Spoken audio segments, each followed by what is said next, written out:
All right, back to the Regent. My favorite.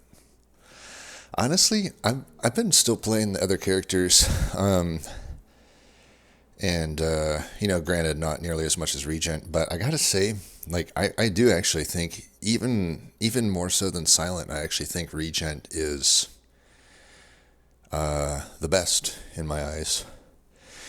It'll be really interesting to see if the devs cave in to all of the noobs that just refuse to learn how to play them. But if they do, I guess we'll just get even more powerful cards. I guess that's not a bad thing. Um,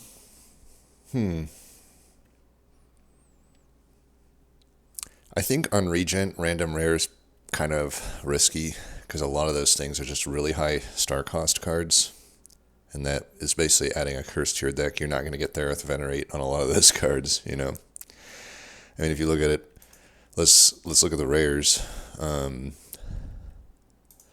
So, yeah, like Comet, I would have to not play the other thing and play Venerate. That's usable, though, but it's still, often dead draw. You could say roughly half the time it's a dead draw on the first cycle through. It's a little bit better than half the time that you would be able to play it still, but not significantly better than 50%, I would say. And especially as you add cards to the deck, and if you're adding cards that aren't star generators. Stuff like Heavenly Drill's fine, but so we can look at it this way. There are, let's see, 1, 2, 3, 4, 5. There's 21 rares here. Apparently there's one I still haven't seen. And of those, you got 1, 2, 3, 4, 5, 6. 6 that are costing stars, and almost all of them cost a pretty good amount of stars. 3 is the lowest, but most of them are 5 to 6 to 7. So that's, anything from 5 to 6 to 7, especially 6 and 7 are just never getting played, honestly, in the early game. You'd have to Venerate twice without ever playing your starter card, whatever it's called. What is that one called? Falling Star. Yeah, you have to not play Falling Star, which is rough.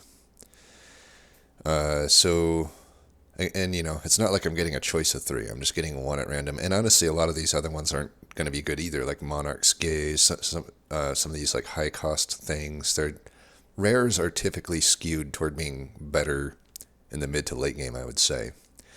Obviously, there's some exceptions. Something like Make It So could be fine, but it's just kind of risky. I think I'd definitely rather just get the other things. Capsule could be okay. It does suck to fill your deck up with junk, though. Lost Coffer is just kind of weak, but I don't mind Lost Coffer, especially if there's an early elite without, in this case, this elite has no shop to it. So if this is the best route, we can just take Lost Coffer. And honestly, it's already looking pretty good here with that campfire afterward. Oh yeah, this is a great route. So 3 elites with a ton of campfires, but no question marks. Well, that's not true. We can do this. What about the left side? Left side does not look quite as good. It's still okay. There's at least more question marks leading up to it, but then there's no campfire following it until the elite. Still can get 3 elites, so it's not horrible. Shops are really bad on this map. They're just not on ideal paths, so we're going to plan on not getting a shop. And then I especially want the potion then. So let's just do that. Energy potion can be good. Ooh, okay. We'll take the hidden cache. If you've watched my other videos, you already know this, but I'm going to keep reiterating it in case anybody new is coming or if anybody hasn't seen the previous ones. So when you're playing Regent, it's all about balance. This is why I really like this character. Everything must be balanced, and you can skew that balance in one direction as you pick up cards, but then remember where that balance is and don't further skew it there. So right now you have an example of star cards. This applies to everything. It applies to offense, defense, forge, everything. But, in the case of stars, we, if we were to take these cards, if I took Cloak of Stars, we're starting to skew toward being in star debt, we'll call it, because I'm adding a cost card, but not adding a generator card of stars. Now, granted, at 1, it doesn't really put us in that awkward of a situation, because I can still play that along with the Falling Star without having found Venerate.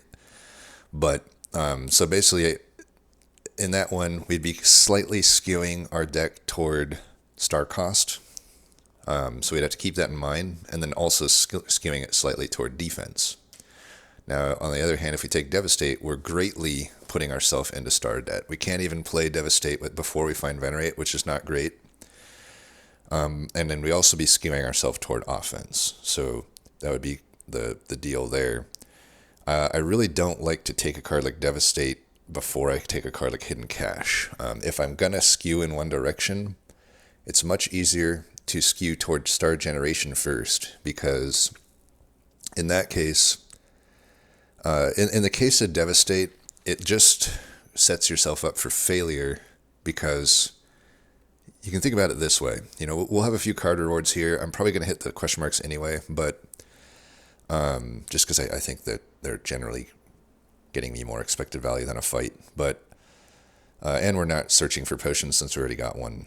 But yeah, so basically, I'm definitely taking Hidden Cache here, but I'm just trying to explain my reasoning. So it might be enticing to take Devastate, because like, ooh, this early, getting a 30 damage card.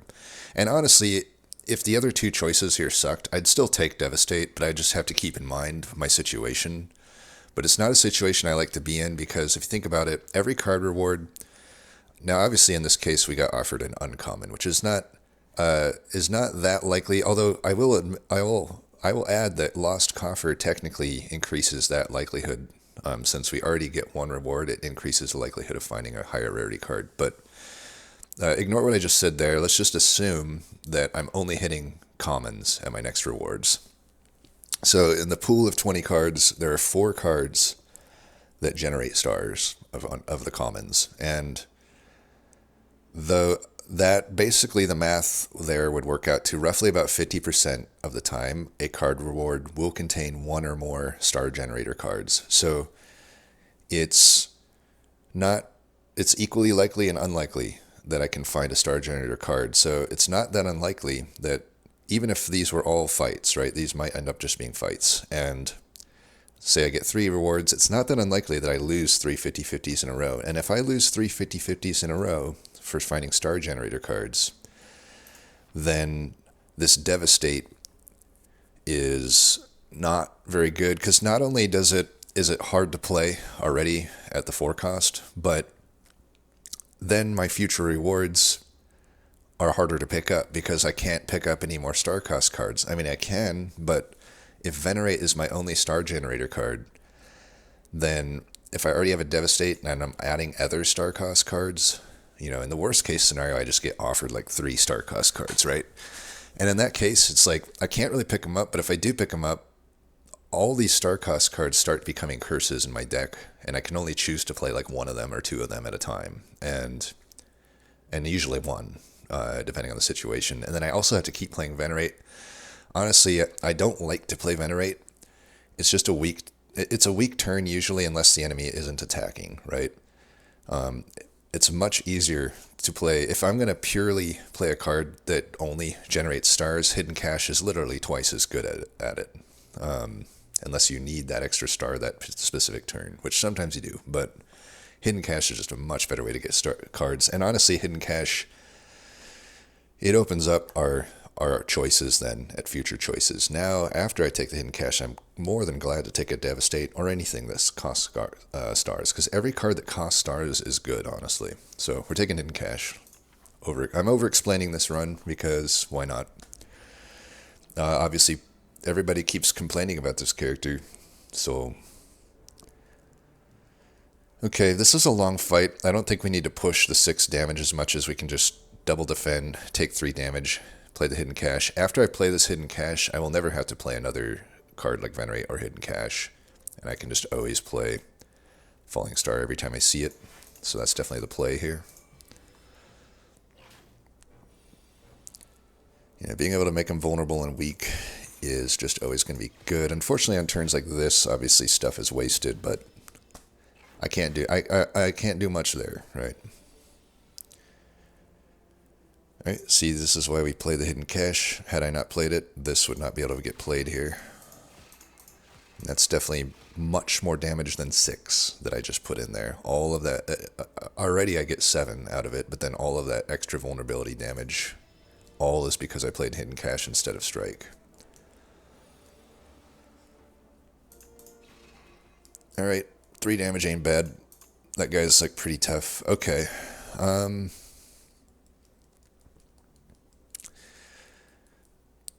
This is a tough choice. I'd probably take Bulwark here, so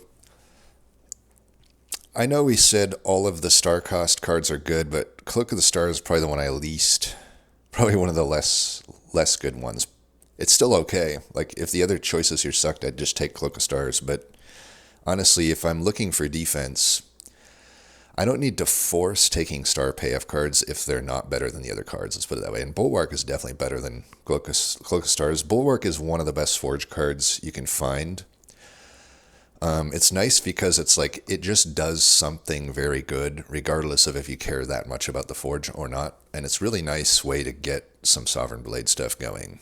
Now, I did talk about balance.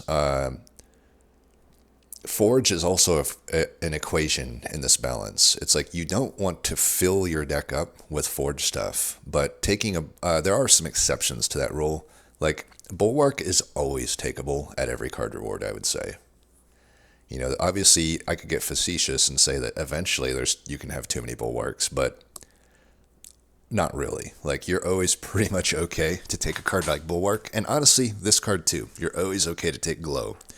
These 2 cards, regardless of your deck balance, are always takeable, so you can kind of ignore my rule there, but just to kind of talk about some theoretical situations that might show up in the future if I take Bulwark. So if I take Bulwark, we don't want to get pigeonholed into just taking a bunch of Forge cards after that, because it doesn't actually help us to do that. Bulwark already forges for us enough to get through on its own to make Sovereign Blade be a good card. And if I start adding cards, especially like the commons, that purely are just focused on Forge and don't provide any other utility. The worst example would be, I forget the name of it, but the card that just only forges and doesn't do anything else, does like 10 Forge for 1. You just don't want to add that because it's not helping you, really. Like, the blade is already going to do what it does. It already costs a lot to play, and you're using it to finish enemies off. You're not trying to make it be the entire focus of your deck just because you picked up this good Forge card. I'm definitely taking Bulwark, though, because, our deck balance, it starts balanced in offense and defense, and adding a card like Hidden Cache does not change the offense or defense equation. It's purely utility. But if I take Glow, I'm still balanced. If I take Bulwark, I'm skewed a little bit toward block, but Bulwark also adds offense too, so we're kind of still balanced no matter what we take here. And Glow, another thing to factor in is I'm likely to find a Glow again since it's a common. Bulwark we may never find again since it's uncommon. But yeah, it's just more impactful at this point in the game, and it also doesn't require an upgrade to be good. Glow is still okay unupgraded, but it really wants to be upgraded, so we're going to take Bulwark. And now we have Forge as part of the deck. We always want Forge, if we can find it, to be present in a deck. It just helps with a lot of fights. But to reiterate why you don't just go all in on Forge, it's like there's just too many fights in the game where it's awkward to, like an example would be the Beetles or any enemy that has just mechanics that limit the amount of damage you can do, like the Elite, the Coral Elite. All these things are going to punish you for having gone all in on Forge. And that's, I think, what people don't understand. It goes back to like the early days of Spire 1. I thought people would have learned this being fans of the first game, but it's like, if you're silent, for example, you can have good poison cards in the deck, but don't just make your deck 100% poison, because obviously you're going to die against a lot of enemies in the game if you haven't added like other types of cards to the deck, like attacks and whatnot. So it's the same thing with Forge. It's like, it can be a mechanic present in your deck, and it can even be your main win con in a lot of fights. I just did a run on my Steam Deck that actually did have Forge as really the main stuff, but still it was like, I'm still adding star cards, I'm still adding a lot of colorless card type stuff. Like, you just want to build a balanced deck. So that is the dealio there. And honestly, I could take on the elite right now if I never got anything more. If I bricked everything here, I'm still good. So I think we go for the higher ceiling of these events.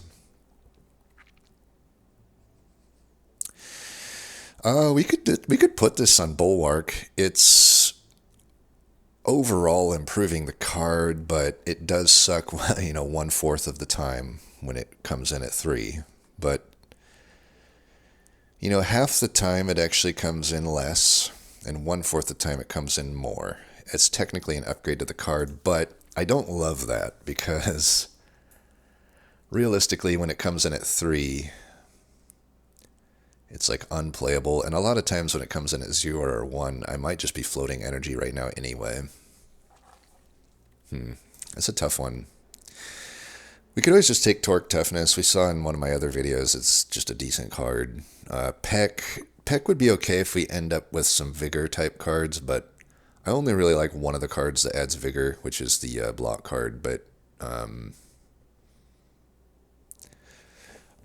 it's not a giant upgrade here. It's like 2 times 3 is just 6. It's still just a strike until I can get like Strength or something, which we may never get. Torque Toughness, on the other hand, it's decent. It'd give me something good to upgrade. Right now, I don't have any high priority upgrades. Like Hidden Cache is okay upgraded. You get an extra star, but it's on the next turn. Bulwark actually isn't that. I don't really need to upgrade it. It's 3 more block and 3 more forge. It still does what it does unupgraded pretty well.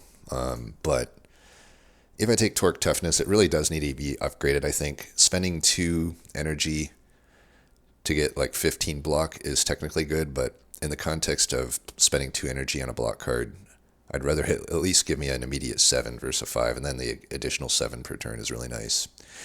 I could also argue, though, with a Bulwark and it generating a Sovereign Blade, the cost of this deck, another thing to balance in is cost, right? Energy cost. And we're kind of skewed toward high cost right now, and that's another high cost card to add, which, I don't know. I'm kind of leaning towards Slither here. I don't love it, but it is technically positive. I don't even know that Torque Toughness is positive because, again, we're already skewed toward defense anyway, and we're skewed toward high cost, so we're further imbalancing the deck by doing that. If I do this, I'm technically rebalancing my deck to be a more reasonable cost. It's just a little unpredictable in the context of round to round, whether that's true or not. But overall, I just rebalanced my deck.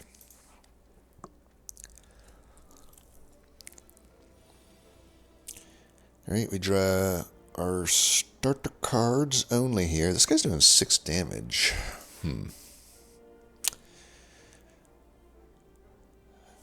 For some reason, I thought this guy always does 4.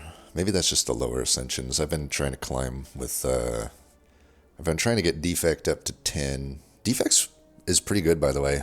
I have ran Claw in some form or another in every single deck. I don't know if that'll... I think I'm up to A8 or something with him now, but... I don't think we need to Venerate here. We have the Hidden Cache. I can already play the Star. I think we want to push the Strike here. Yeah.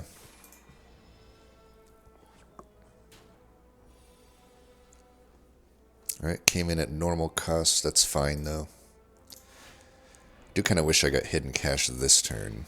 So that thing will do 20 damage when we're ready. We only need to do 21 and then we're ready to finish him. Or, okay, we got this.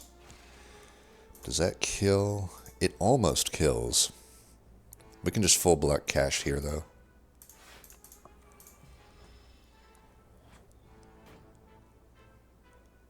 He'll always attack twice, it seems. Alright, Bulwark. Technically still full blocks. It's our only way to full block, so even though we got screwed on the cost here, it's still okay. And then we should be able to finish him, hopefully. Just a strike and a blade does it. Yep. Strike, blade.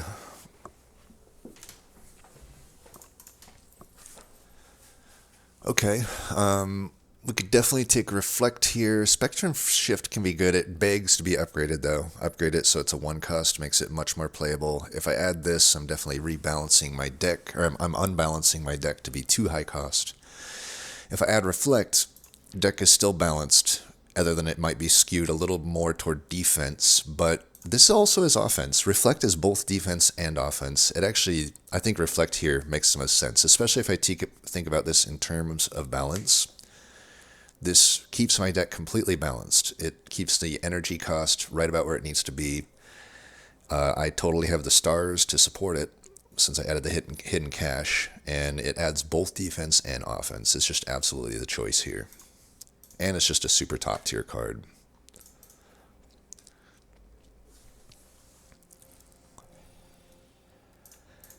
Obviously, if I draw it in a situation like this, it ain't great, but that's just how the cards fall sometimes.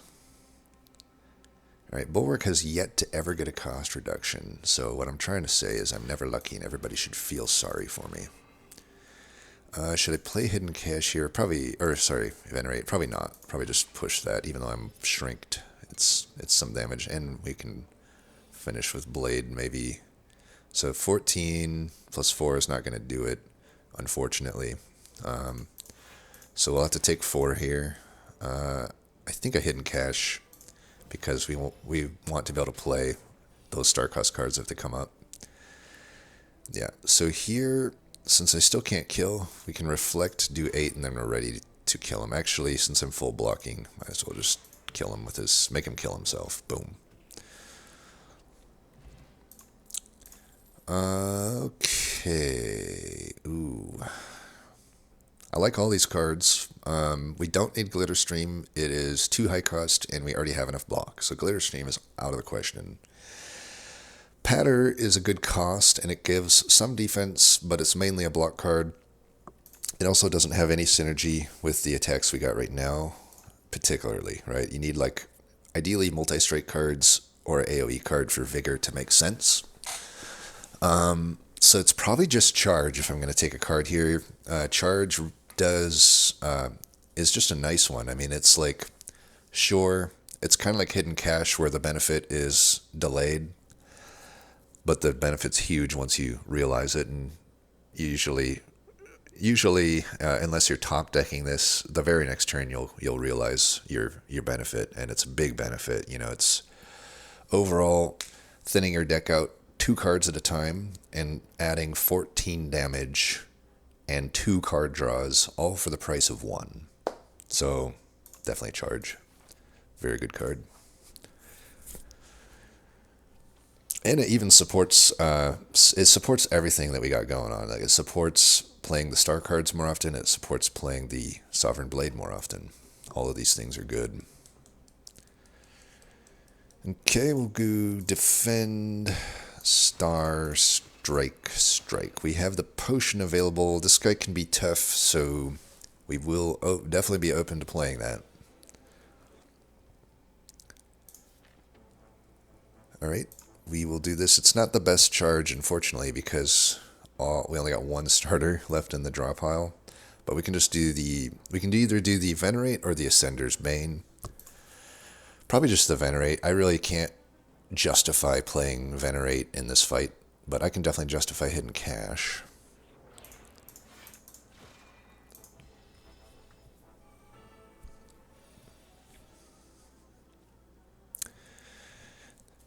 So we have lost 4 50-50s on this thing so far, I think.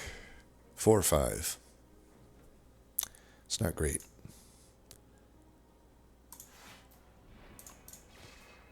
I'm not playing Hidden Cache yet just because I want to see what's coming up.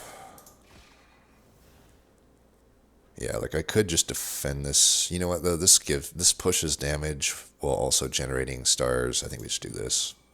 And it weakens him. Now I could play the Blade here, but if it's not killing him, I'm just going to hold that potion. But there could be reasons to, since he was vulnerable there, just push that damage. But okay, finally we get a Bulwark that doesn't suck. So that's up to 30.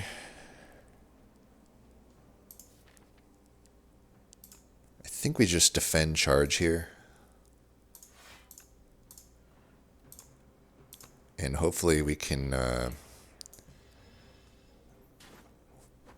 block most of this already with the reflect, so it would be nice to not have to play this at the start, but I would like to see if I'm getting, I guess, without Venerate, I guess I can't really play both these. Well, let's just start with this anyway. I need to see what we're getting.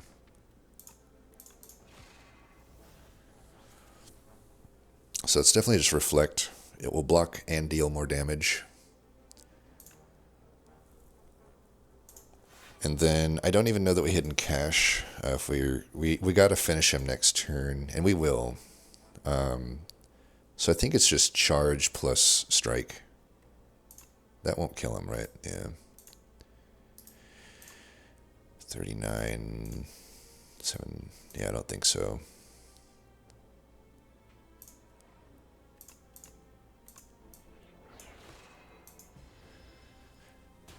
Alright, I mean, this is a tough elite. You're never gonna, it's pretty rare you're gonna get through this guy, especially if it's the first elite you face. Pretty rare that you're gonna get through him without, you know, dying or not dying or whatever.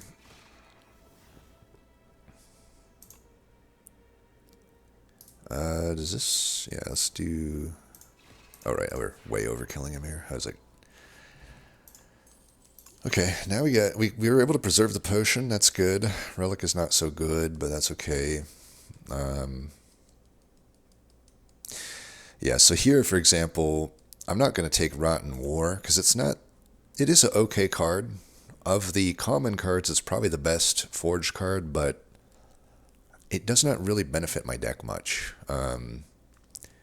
It's a bad, you know, it's not much damage immediately than a strike, and of course it does support with a forge, but again, our blade kind of does what it does already with Bulwark, so I'm adding a card that's just kind of lackluster in most situations. But you know, had I not had a Bulwark, and if these cards were maybe harder to play, you know, I think I'm okay to add them since I have the hidden cache. But say I didn't, then sure, I'll take a Rotten War. It's worth adding in that situation. But here it's definitely not the odd man out. This is a tough one because Particle Wall is, I think overall Particle Wall is the best card here. It's a really good card, especially if I end up with a significant amount of star generation. It's just so nice, but it is adding defense, which my deck is already good on, I think, with the Reflect and the Bulwark. And it's also costing more, and as we saw there, I'm already kind of pushing it with star cost, so adding a lesser star cost card might be better. And this thing does push a pretty good amount of damage, which we are looking for. Right now, our only damage really is charge plus the Bulwark, but adding, and Reflect too, but adding Crescent Spear, you know, it's already at a base, it's 8 because it's a star cost card itself, right? So it's base 8 damage, and then you got the starter card, so it's always base 10 damage, and then any additional card, which we added the Reflect, so it's at 12, right? So 12 damage for 1 ain't bad. We'll take it. Now, I don't have any cards that, like, super need an upgrade. Like, this one's an okay upgrade. It really just, it's a 6 damage upgrade, essentially. You know, whatever. 6 damage for 1 is pretty good, but it's not an immediate 6 damage. This one would be an immediate, so in our case, we have 3 star cost cards, so it's only a 3 damage upgrade. That's not that good either. We already kind of mentioned Bulwark just doesn't need an upgrade. Reflect is an okay upgrade. That's a 4 block upgrade. That's pretty good. But, and then of course Hidden Cache. I could also argue Hidden Cache since we are a little bit behind on star generation, and we always want to play Hidden Cache. That might be a good upgrade too. But what I would say is none of these upgrades are super necessary, and if that's the case, I think we should heal here. We do have the 2 potions, but we're going right into another elite here, and then I believe an advanced hallway. I can't remember if one of these was a fight or not. Yeah, one of these was a fight, so it will be an advanced hallway. And then, of course, I do follow up with the fire here, but do we think that it's risky, 33? I gotta say, though, at 33 health, and we just faced probably the toughest elite, I think it's definitely possible that we could get through on just 33, so I am still tempted to just upgrade the cash here. But another way I could look at this is, even if I think I can get through this on 33 health, I may just want to heal now to give myself HP buffer to maybe upgrade here at this fire, because I'm likely to get, at least at this elite, hopefully, a good reward. It might even be a rare. And those things would love to get upgraded in a lot of cases. Even if it's uncommon, a lot of them want to be upgraded. And having a better upgrade later and doing the heal here probably makes sense. And I think because our upgrades aren't super good, I am just going to rest. Don't be afraid to rest, by the way. I have a lot of runs where I just rest at every single campfire. That's just how it is. You take a lot of damage in this game depending on a lot of things. Okay, this guy could be tough. We don't really have any... Our main way to kill this guy will be reflect, as far as the AoE portion is concerned, because we don't have much AoE otherwise. So this is a pretty easy turn, obviously. We'll just do hidden cache. I mean, I also have the option to swift potion here, which is not going to be a great... None of these potions are going to be good in this fight, by the way. If I find an early turn where I can energy potion, I should just burn it and do it, because he shuffles all these status cards into your deck, which makes it very unlikely that I can make use of that extra energy once I start redrawing the deck. Now, of course, there is synergy if I want to use both potions, but I do not want to burn both potions if I can help it. So it's either swift potion now and try to get a better opener. I think I'd rather just save these for when I know that I need them. Okay, we'll just do Bulwark Reflect here. And I don't know, if I use an energy potion, I don't want any of that energy to be poured into a strike or defend, if I'm being honest. So, I mean, the other thing I could do here is Reflect Crescent Star Defend.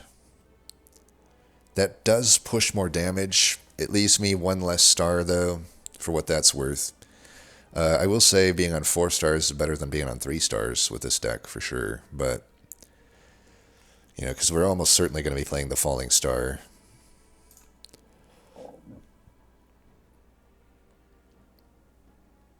But yeah, for sure we play that. I think we just play the Bulwark. Having a Sovereign Blade ready to go is going to be good.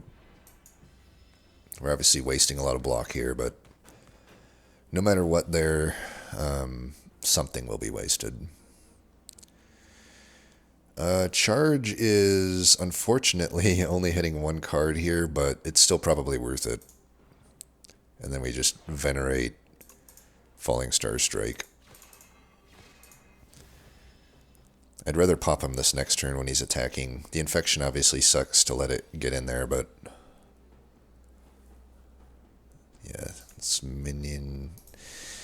I don't know, should I minion strike? Because minion strike plus strike does not kill, and I don't have good defense right now. I might just want a Sovereign Blade and then minion strike one of the spawned dudes. That seems better.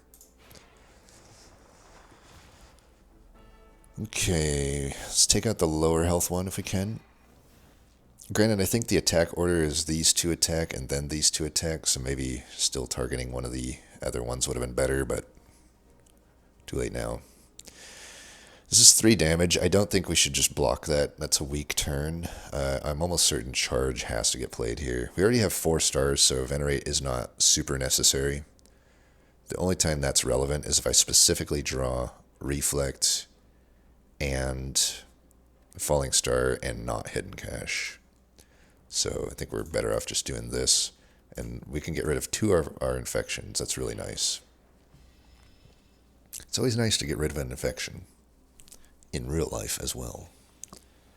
Yeah, as I suspected, I think. So these guys are kind of like sentries. They're just automatons, and I should have hit this guy, but Bulwark, you haven't come in at 0 ever. You've come in at 3 twice, and you've only come in at 1 once.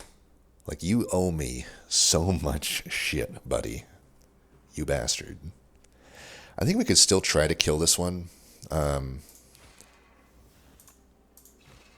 make our turn easier. Okay, reflect will be fine. That will kill that guy. It'll push 7 on that guy. I'm already full blocking. Obviously, some of our energy here is wasted because Bulwark decided to be a bitch. But that's okay. We'll push the damage there. And I guess we'll just defend because of the hell of it. I could have used Energy Pot there, but this fight seems pretty solved at this point. I might as well just save these.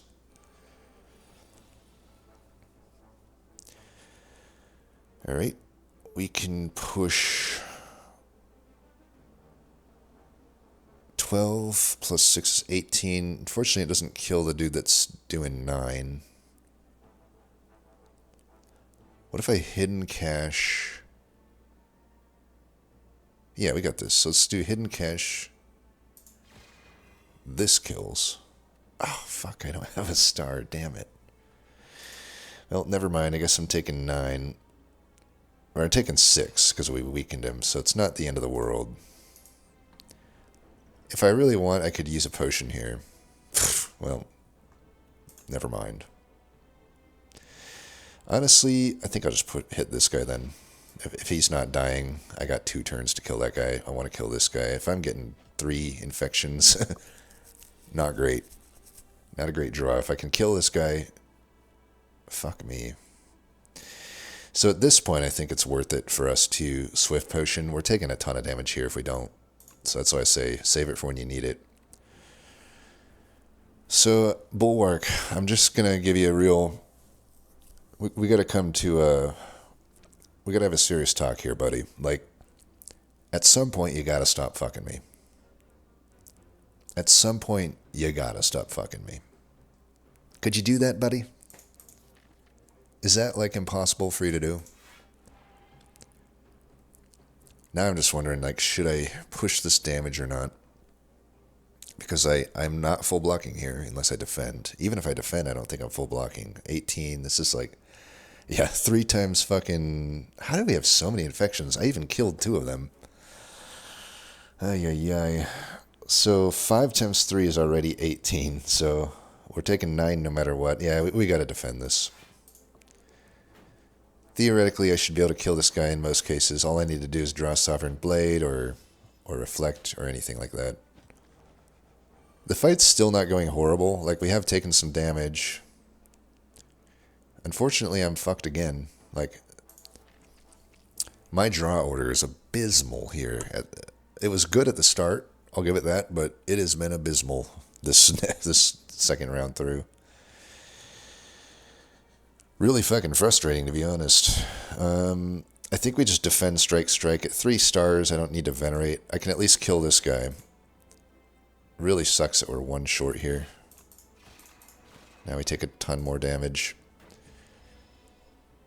The luck has to stop being bad at some point. I mean, you can directly see how unlucky I've been with Bulwark. I mean, it's pretty fucking ridiculous. I have won 1 single 50-50 out of every time I've drawn that card. So it's like literally I've lost like 9 50-50s or something. It's fucking ridiculous. So to quote the great Phil Hellmuth, if it weren't for luck, I'd win every time. Technically, I have won every time, but eventually I know I'll lose. But hopefully, it's not today. Beetlejuice can be good. Voyager is fine. Guiding Star is not a super high priority star cost card. It is a good card, but when I'm already kind of iffy on my star generation, I don't think we can add it. So it comes back to the balance thing. And honestly, at this point, we don't have to take cards. Begone is just doing what Charge essentially does, but it does a way worse job at it since it costs more to do it. There's some advantages to it, of course, because it can target something in your hand, which is nice, but I don't know. I don't know if it's worth adding to this deck. It certainly would have been good in that last fight, because then I could push...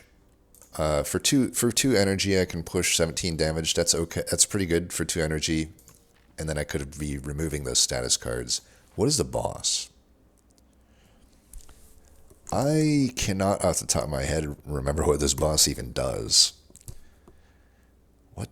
This is the boss that just has a bunch of intangible, right?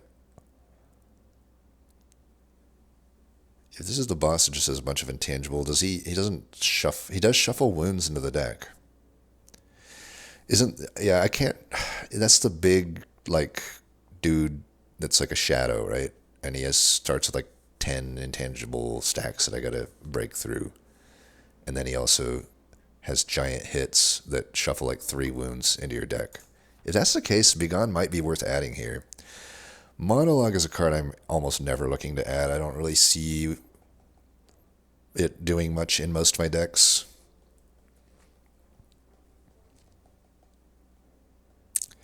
It just seems like a win more card. It's like if I'm drawing enough, or if I'm playing enough cards that Monologue is significantly doing anything, then my deck is winning anyway. But Begone, yeah, I think Begone specifically for this boss could be pretty good. It allows me to, also for 1 card, I technically can break more of the stuff, so we'll take it.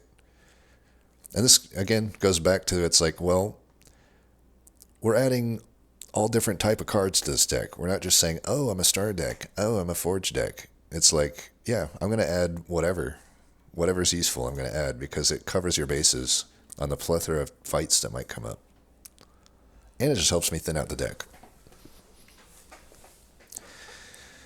Now, this is the danger, though, of, we did skew our deck a little bit more toward offense there. I would still say it's a pretty balanced deck with offense and defense. I just continue to draw poorly. My RNG woe is me. My RNG continues to fuck me. I got 1, 2, 3, 4, 5, 6, 7 defensive cards in this 17-card deck. So to not draw any of those in my first 5 should almost be statistically impossible, but for me, it's just a fucking slow Tuesday. Alright. If I'm done whining, let's try to figure out a turn here. This guy at 53 is going to take a while to kill. Let's just try to kill this guy. The most damage I can push right now is Begone, Transform a Strike, Crescent Spear Charge. Wait, no, I don't have the energy to do all that. So I think because Crescent Spear would leave us unable to play Reflect, we'll just do Begone, Transform the Strike, play Charge. We're not killing this guy this turn anyway, right? Let me double check the math. So 5, I do have extra strength, so it'd be 5 plus 14, which is 19. I actually do kill him here if I don't play Charge.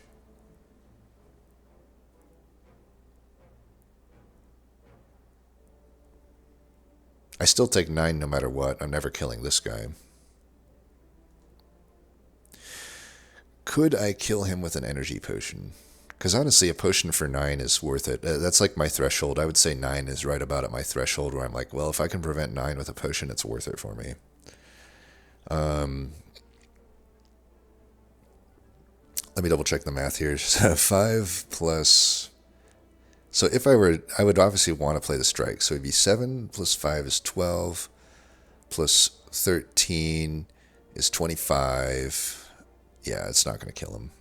So we'll just keep doing this play then.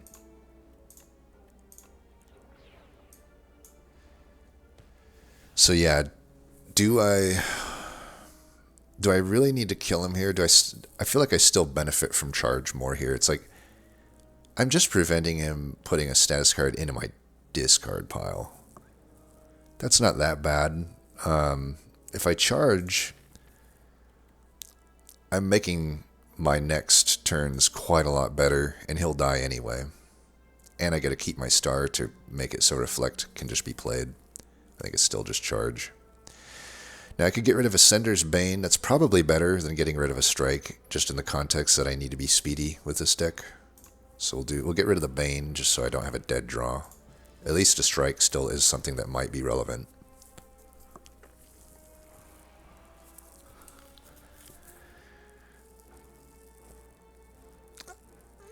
I almost don't even want to count this one because obviously we didn't need it here, coming in at 0. Like, like it shouldn't even count at this point. But you know what? Whatever. We'll count it. It's some bullshit though. Okay, I don't want to play Falling Star here, so I think we want to keep the blade in hand. So we're still going to waste energy here, but that's just how it be. Still frail, now I'm vulnerable. Reflect plus, if I can get another, yeah, we get a defend. So reflect, defend, defend should full block here.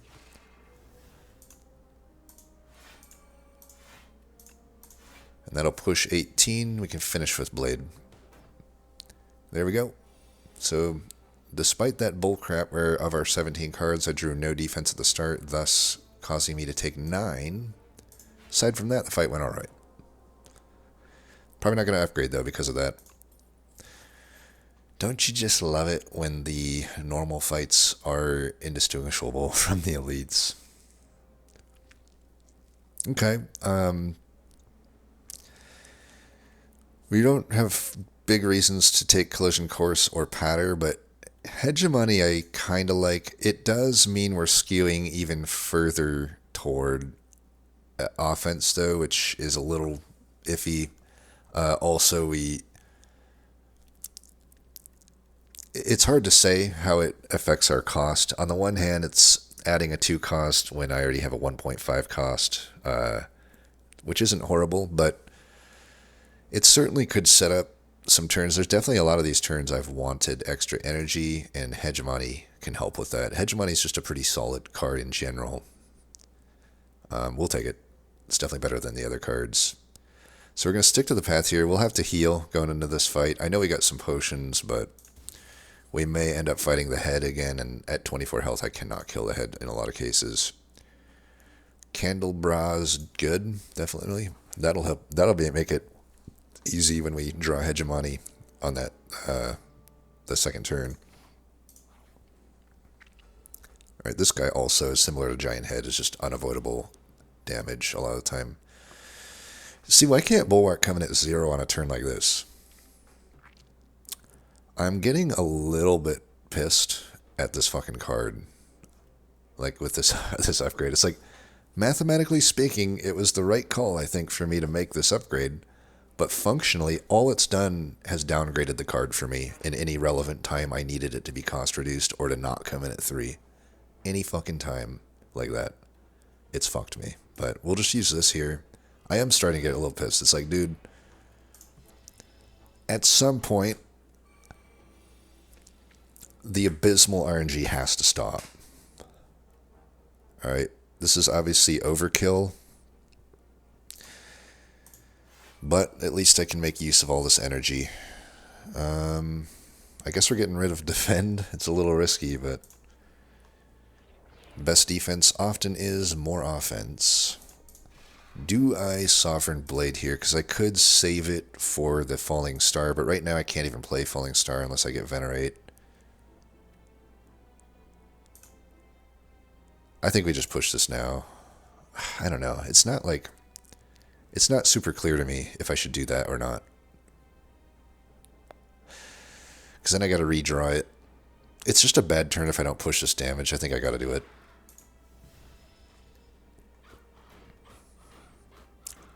And that turn, the Shrink Potion actually hurt me. God damn it.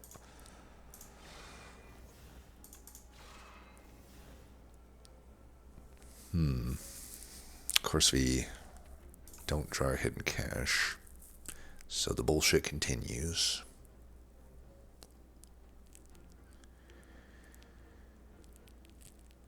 For this fight, I could actually see removing Hegemony. I don't know. I think I want to keep Star and Spear, and this turn just makes more sense. And there's only 2 plays to make this turn. It's either Hegemony plus Defend, or it's Begone plus break one of these cards and Defend. And if I'm going to break a card, if I'm not playing hegemony right now, in the context of needing to finish this fight, I think we would want to get rid of it. Because I can redraw Crescent Spear, and I'm getting hidden cash next turn anyway, and it's better efficient damage than hegemony. And by the time I realize the energy for hegemony, if I'm not playing it this turn, it's not worth it for me to play a 2-cost 16 damage card. So I think we just do that. We'll get rid of this. I don't want to redraw it.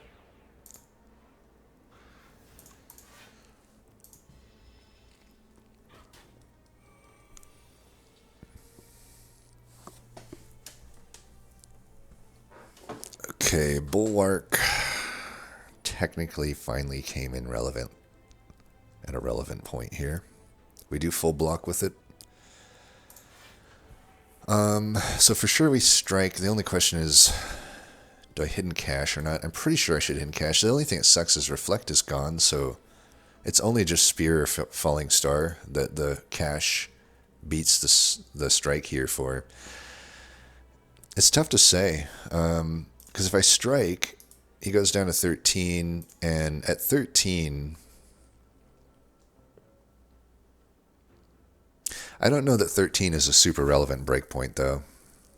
If I get double strike, and that's my only way to kill, that's the only situation where pushing strike is better here than getting the stars, so let's just do the stars. You know, if I draw Blade, he's dead. If I draw, like, the star cost cards, he's dead, but obviously I need the stars to play them. Alright, we just got the Blade, so there we go. Alright, we're getting through it here. Hopefully these bullcrap turns are behind us. Skill Potion will be good. Pendulum is whatever. Honestly, it could be okay with our deck since theoretically we thin it out. It'll be good in the boss fights. Okay, I definitely like Convergence. This is the card I don't like. This is the least good Forge card because all it does is Forge. It doesn't do anything else.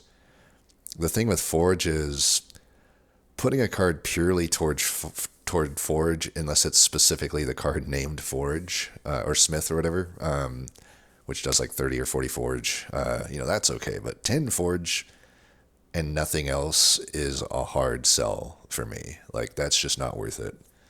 But yeah, so Solar Strike we could take.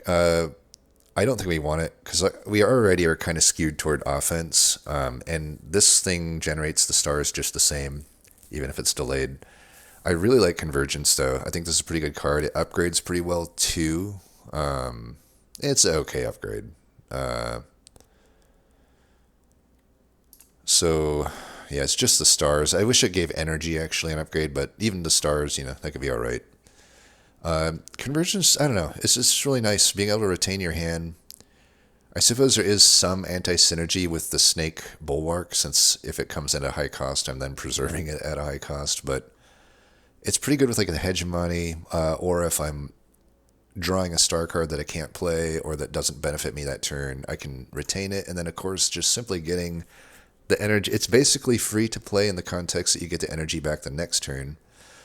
But that also can just set up like a good Blade turn and stuff, and then I get a star. It's just a solid card. I like Convergence, even if it's a little slow. So at 39 health, we're right.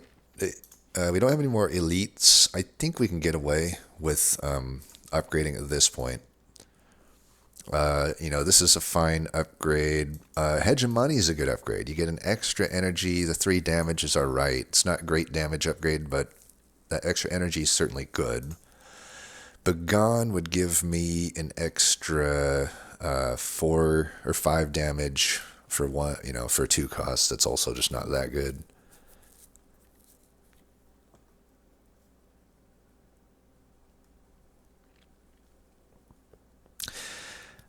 I think we upgrade Convergence. My thought is, none of these upgrade that well, I would say. They're okay upgrades. None of them, we're still not at it with cards that are like super priority upgrade. So I could still argue, I guess, doing a rest. But if I upgrade Convergence, I think if I do upgrade, it would be Convergence. My thought there is I pretty much always want to play Convergence, and I can justify it more if there's an extra star being earned.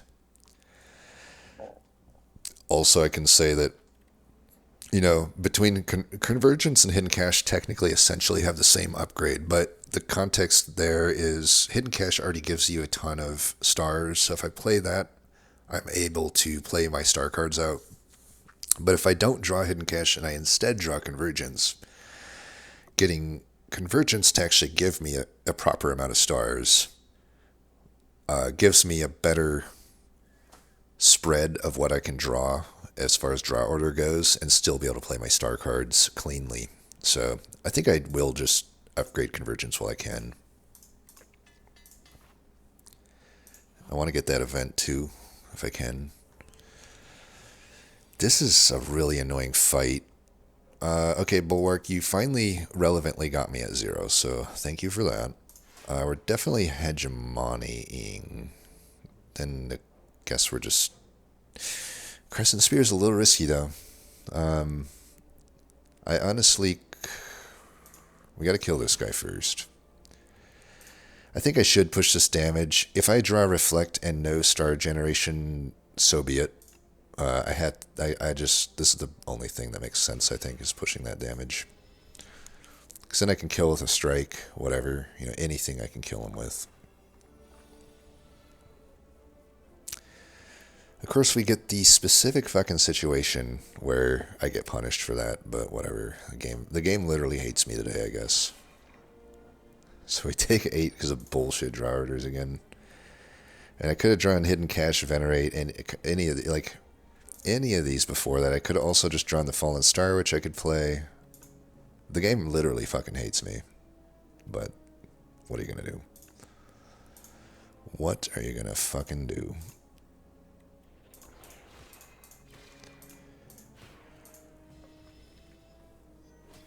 Such bullshit I take that damage. I should play that first. Okay. So we take more hits again because of draw order.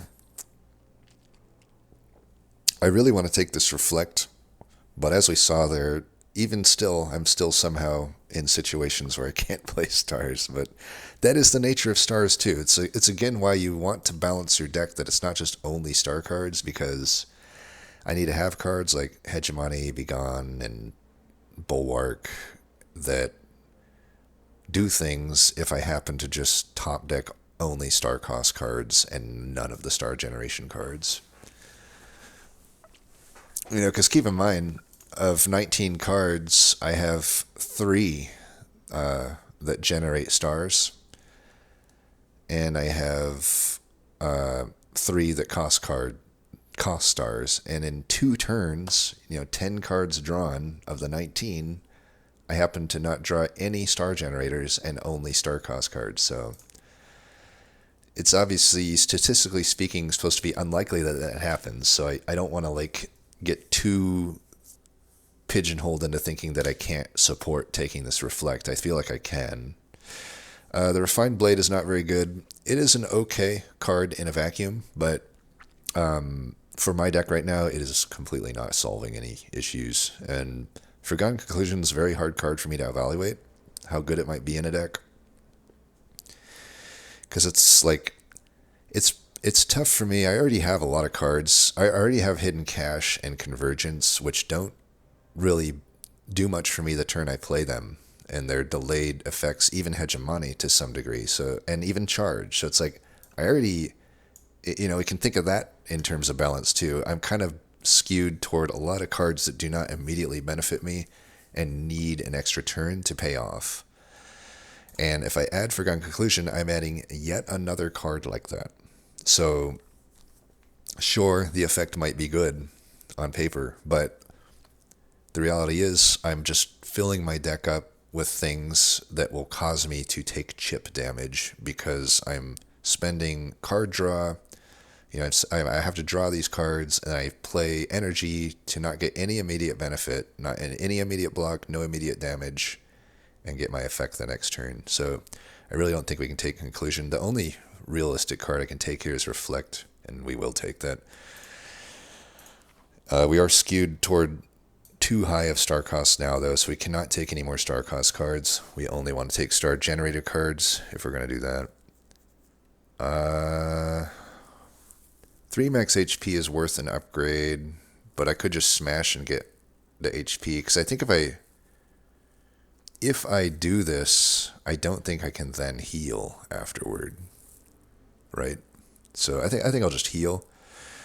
'Cause I can look at it this way too. It's like I can just heal 20 now, and I can probably justify, even though this is a pretty tough boss, I still got 2 potions.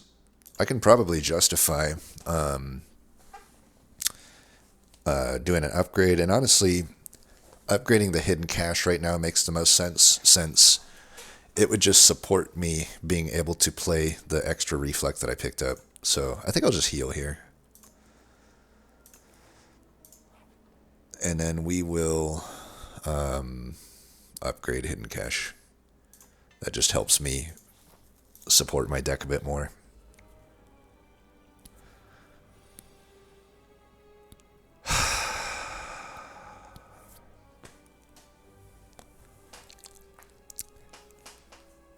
I'm getting so annoyed with the draw order here. Like, come the fuck on, dude. You draw me both reflects. This isn't even the boss that I thought it was. Well, I need to remember the things here. I guess these are antlers. This does not at all look to me like this guy, but okay. This boss... Perhaps if I knew it was that boss, I probably wouldn't have taken Begone, but it's okay. Gosh, top decking Falling Star and both reflects is brutal, man. Fucking brutal. This is going to be such a hard fight because I drew so poorly here. We really have to have something go our way this fight or he might be dead. This is probably the argument against upgrading. If I had healed here, I probably, even with this draw, I don't end up fucked over, because my upgrade now didn't do me much good. Just insane. I mean, I don't want to spend the Falling Star here. It's just not a great use of it. It doesn't push that much damage, and then I'm in star debt. Alright, let's... These fucking turns, man. I definitely got to use this. Okay, this would come in at a 0 cost. That would be definitely helpful. Okay, we obviously played that. We obviously played this. Now, I did add Smith, which, you know, we'll replay. And...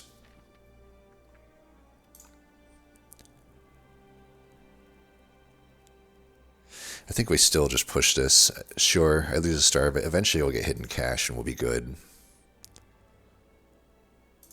And I'm not going to spend the potion here to play 2 strikes. They're retained anyway if I really need the energy.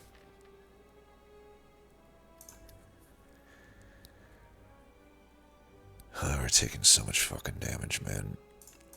But we'll get rid of that. And I guess the Bane, I don't know. I might want to get rid of the Venerate. I really can't justify playing Venerate in this fight that much. Let's get rid of that. It's going to go on long enough that it makes sense. Since we'll be drawing cards, I think we can just play the... I don't know. Do I play the Hegemony or do I play the Begone and get rid of a strike?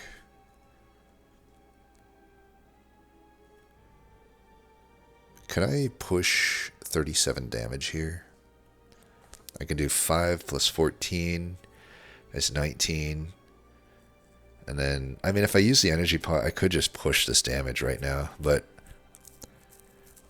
I think similar to like the second half of this fight can be an absolute pain because every other turn or so I can only play 1 card, which is not great. I think we want to pop him. I think we just got to take this hit and pop him later. So I think we just defend Hegemony, call it good. But I can pop him if I use the energy potion here. I could Hegemony, Begone. He won't attack next turn, but I kind of don't mind him attacking next turn since I got Bulwark coming up. Of course, if it comes into the 3, then I can't play Hidden Cache and Bulwark, which is a fucking problem. That's not true, because I'm going to be playing... Yeah, let's just do this. I don't think I need to think about it that much. 16 health is a little risky to be on, but... Dude, this game is really pissing me off. Fucking 3 cost. I think I just want to... Unfortunately, because this came in at 3, remind me never to take Slither again. I'm going to be honest, like, I'm never taking this again. If this was just predictably at a 2, every single fight, it would have been an advantage to what I've gotten so far. A giant advantage. Because here, if this was 2, such an easy turn. I just go Bulwark, Hidden Cache, Reflect, Convergence. That's 5 energy. It's a great turn. He would hit me, I fully block, and then he gets popped, but then I'm generating a shitload of stars. And retaining my turn and getting energy next turn. But now, because this piece of shit fucked me and came in at 3, I have to give up one of those. I either don't full block, and also don't push the damage, or I don't get the extra 5 stars, or I don't get the extra energy and 2 stars.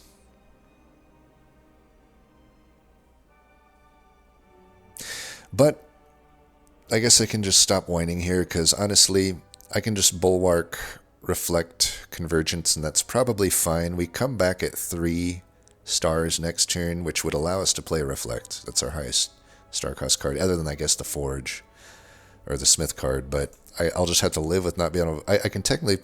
Hidden Cache will retain, so I can technically Forge, if it makes sense to, by also playing Hidden Cache that turn, so that's just going to be the turn. We'll do that.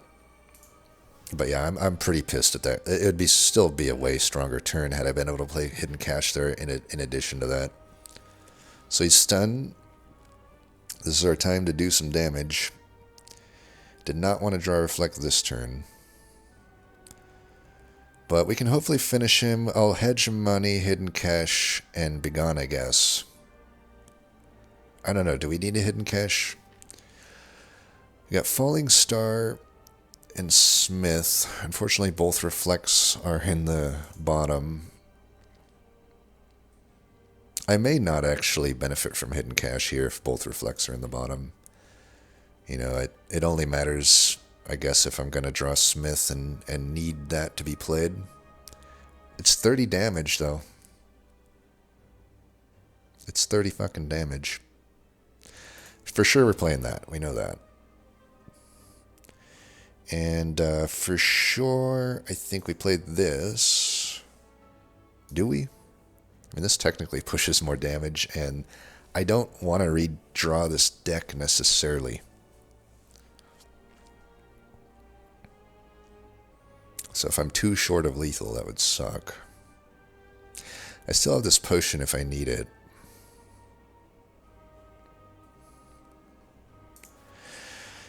Hidden Cache does allow me to play Smith. It allows me to play Smith plus Falling Star and Crescent Spear. I think we should definitely cache. But the only question now is, do we think I need 2 immediate damage versus... I think we still do this. This has got to be better, right? And I could use a potion right now if I want to go Strike and Dive Bomb. I don't think so. I almost probably won't be needing this fight. So we got to push some damage now. Unfortunately, we drew as bad as we could have. I guess the only worse draw here would be that we draw a Strike instead of the Falling Star. But other than that, it's the absolute worst fucking thing we could have got. Like, so good to have my Hegemony energy here when I fucking draw 3 defends when he's not attacking. It's so annoying, dude. It's like, dude, I could have drawn any of this shit. Especially Smith and Crescent Spear, but this game just literally hates me. I think I have to push this now. It sucks because, like, you know, if you think about it, it's already doing the smith worth of damage, so saving it for the smith, it just doesn't make sense. I might as well push the damage while I have the energy to do so now. But this really sucks, because now I can only play one card, and I might just be dead. Because 19 is lethal. Alright, luckily we get Bulwark. Doesn't matter that it wanted to fuck me at 3, but obviously we just play that, unless we have lethal, which we don't. So luckily we draw Bulwark, and the fact that it comes in at 3, we won't hold it against it, since we couldn't play any other cards that turn anyway. Alright, we get through this fight, hopefully. Yeah, we should be good here. What an annoying act. I really hope this draw order bullcrap is behind us, and the Snako costs bullcrap is behind us. Crash Landing, I don't understand this card. I think it sucks complete ass.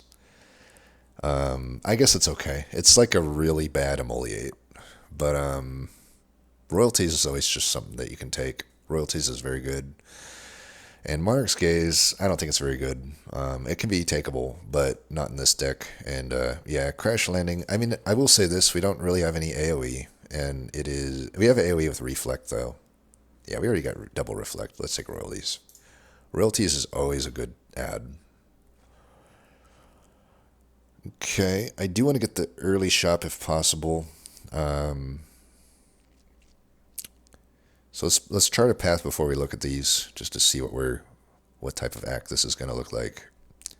So obviously this is just looking like a something, and then from there we're working backwards here, but we could go either way there. This is if I take the early shop, and then we don't have to take this shop. We have the option. I probably want to go this way. That way I have the option to go either way here. You know, if this shop bricks, then maybe we hit that shop. If the shop is good and our money's all good, then we'll just go that way. I think I like that better. This is a brutal fight on the right here. We got to go 4 hallways into an elite, no heal, then a shop, then another elite, all of it forced. So absolutely we're going the left here.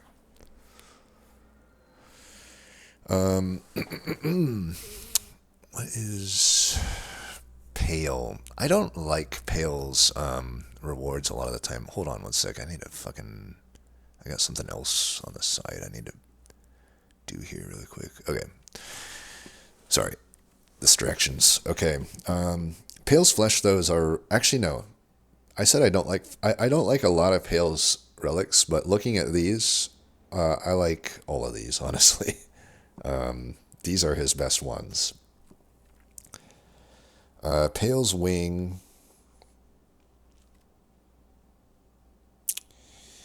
Pale's Wing might be nice because our deck doesn't need a whole lot more, I think. It's actually pretty solid as is, even though the fights have obviously gone bad, but I'm chalking a lot of that up to abysmal draw order and abysmal Snako costs. Theoretically, that should stop at some point. Or theoretically, it shouldn't hit me that many times. Of course, I could just take Pale's Blood, which is predictable in what it can do for me. It gives me immediate benefit. It stops me. It makes it much less likely for these bullcrap turns to happen. I think Pale's Blood's probably just the default here. Pale's Flesh, I can also see being pretty good, though, because we already got the Candelabra, which makes turn 2 really good. And then from turn 3 on, the only weak turn is turn 1 at that point. But turn 1 would be helped most with Pale's Blood. But I don't know. This is a tough call. The Pale's Blood makes it more likely that I don't brick the top decking like these reflects with no generation. And it just helps me. It helps me every turn. But the Pale's Flesh is really enticing here, because like I said, Candelabra, we're good turn 2, and then from turn 3 on, we have an energy upgrade. And energy is so hard to come by in this game.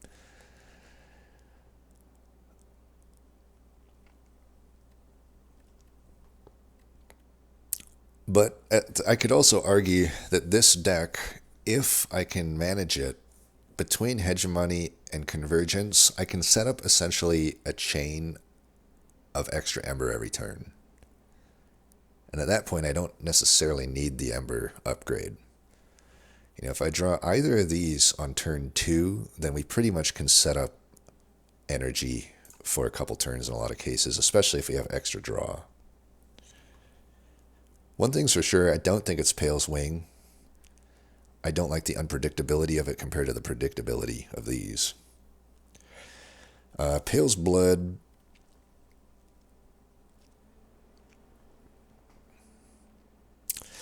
It would be easier for me to play royalties, though, with the flesh.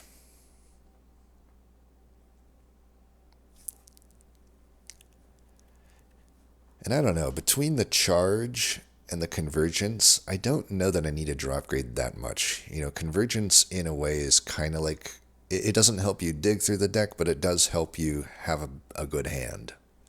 And charge does help you dig through the deck and helps you have a good hand. That's just all you're looking for from draw is to dig through your deck and to have a good hand, right? That's theoretically already supported by charge and convergence. I think we take the energy.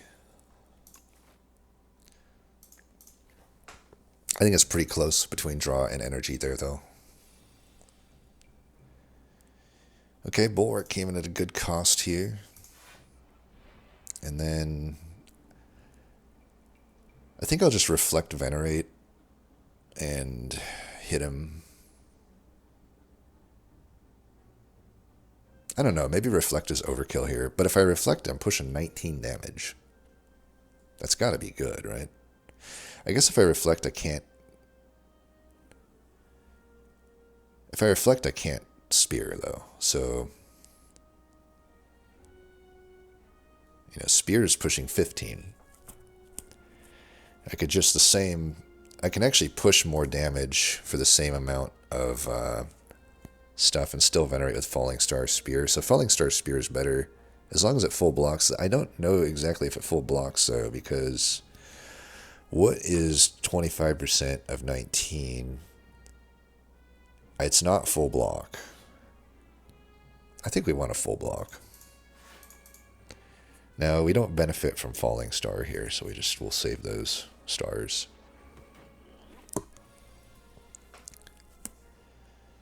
Alright. Hegemony, Strike. I should Blade now before he's taking 50% damage, I think.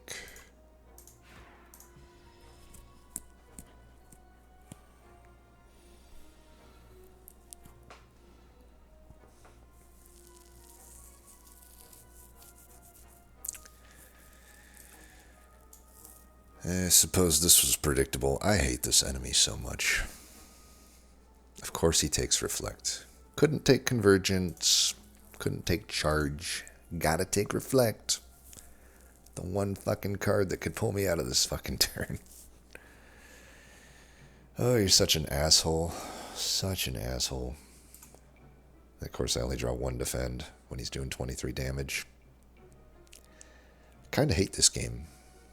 Kinda hate it. Well, we're obviously doing that. We're obviously doing that. Question is, am I going to be gone something here?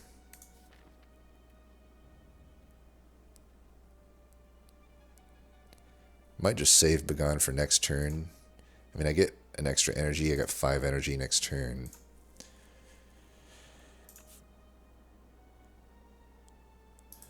Could also argue just getting rid of Convergence here, because Convergence doesn't necessarily help me.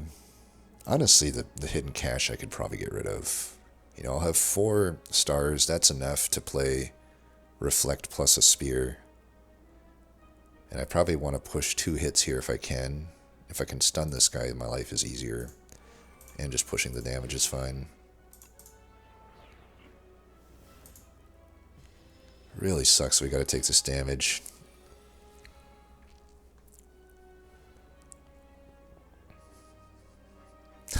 Damn. I mean, I guess we could predict that turn since we were drawing 5, but just seeing it in action here, it definitely sucks. It's the worst hand. It's just insane. Like, I draw a charge when I got 0 in my It's just so ridiculous. So I have to take 6 again because of this bullshit.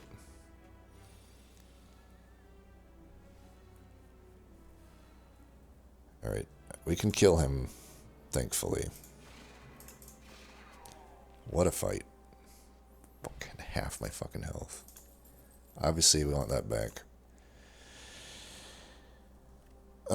Gather Light could be fine. We've been wanting a little bit of extra stars, and it's a solid block card. Absolutely, we'll just take that. I do regret not taking draw already, though. I think draw would have been better. I was hurt not by having less energy on those turns. I was hurt by having bad draws, so... yeah. Summon Fourth could be okay. Dragon Fruit, I guess, could be okay. I mean, I am getting double gold with the royalties. It comes as a separate earning of gold, so I would proc this twice per fight. 2 max HP for fight is nothing to scoff at. That's another way to protect against bad draws. It's definitely better than the Book of 5 Rings. I mean, it takes more than 5 fights to heal for 15, because I'd have to add a card every single time, compared to this, where it doesn't matter if I add a card or not. If I gain gold, then I'm pretty much every fight going to be playing royalties, so that's 2 max HP per fight. So let's say for the Book of 5 Rings, maybe I spend 7 or 8 fights to get that 15 HP, which is not even max HP, it's just 15 heal. And this thing costs more than this. Yeah, as you can see, Dragon Fruit's just going to be a better call there. Gremlin Horn could help with the AoE fights. It's really expensive. I don't like that too much. Pillars is not really doing much for this deck. I technically do... I don't know if it synergizes with Charge, because it's transforming. I don't know if it counts as a creation of a card. It would work with Begone. Even Begone is a transform, so I don't know that it works with it. So even if it did, I wouldn't take it here. Supermassive, also just the same. I don't know if transforms count as creations. The only card here... I could take Secret Technique. It's really expensive, though. I could take Ultimate Defend. You know, it's pretty good block. I think for sure we're taking this. I could take a potion as well. These are not that good of potions, other than the star potion, but I'm not hurting for star generation, I don't think. We just take this and remove a strike. I think that's fine. Help with our draw consistency. Okay. Reflect definitely getting played here. The only question now is, do we want to replenish 1 star? The only thing that... the block is wasted if I do that. I don't think I should. I think I should do Begone. Let's hit the guy. I mean, we have some options here. We can try to hit the guy that's about to gain strength, or I could hit one of the guy that's about to take 9. That way he's dead. If he is attacking next turn and not buffing, which honestly I don't know. Maybe it's predictable. Maybe if they do the single strike, they always buff the next turn. I don't know. I don't care to look it up. Either way, let's be gone. It's just a question of, is it this guy or this guy that we're going to do it to? I think because I can't predict what's happening next turn with this guy, I'll do it to the guy on the right, since he is gaining strength.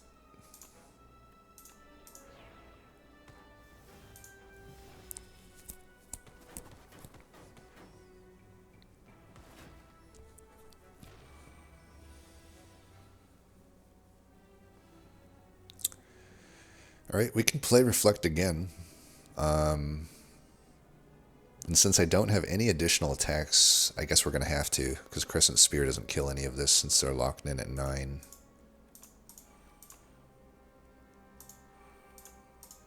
Unfortunately, it's not full blocking, but there's nothing I can do with that draw order.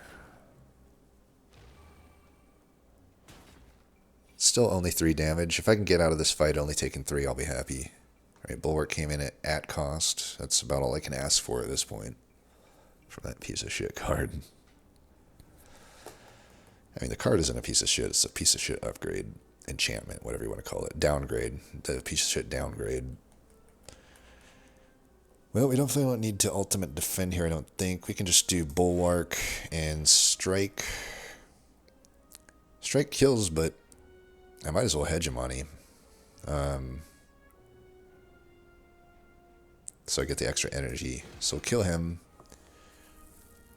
I could push this now, since we're probably playing Convergence coming up. I'm already full blocking here, so I could push this guy more toward death. I think I should.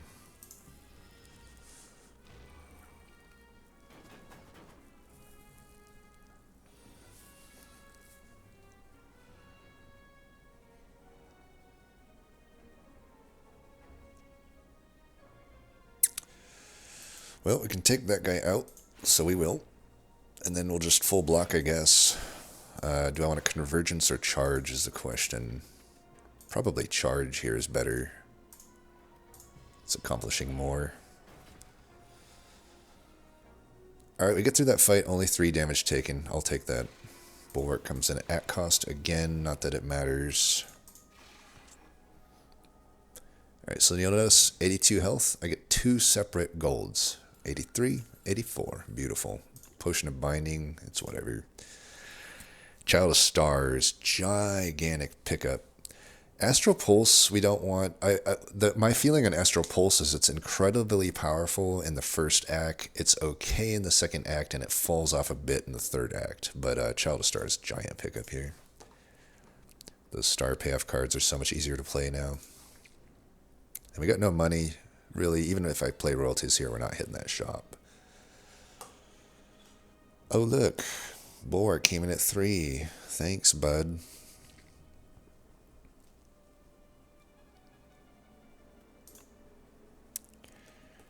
I think we reflect Begone.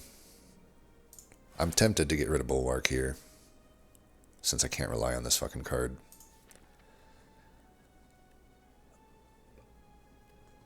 I don't know.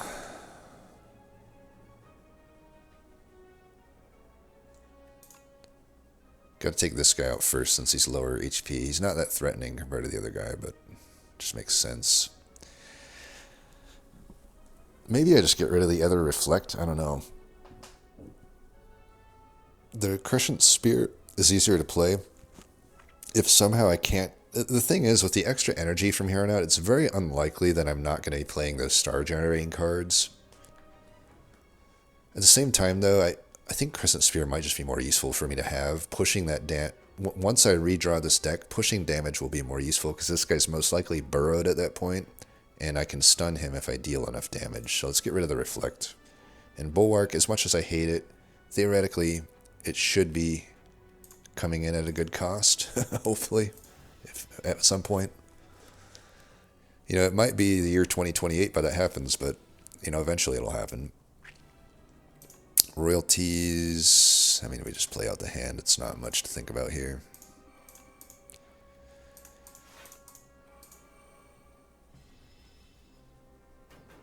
This potion is less useful to me, by the way. We should just spam it if we find a turn to do it. Huh. Might actually have to use this potion here, because the weakness could save me a bit. I can't pop him here, I don't think. I mean, I can do 16 plus 17. That's 23. Is that 37?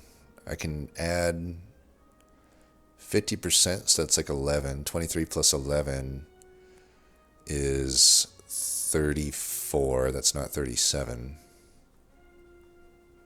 So I can't pop this guy no matter what. So I should just...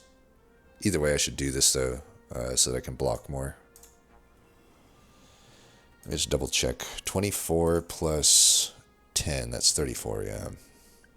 So, hands down, we want to block as much of this as we can. Looks like we'll be taking 6 or so here.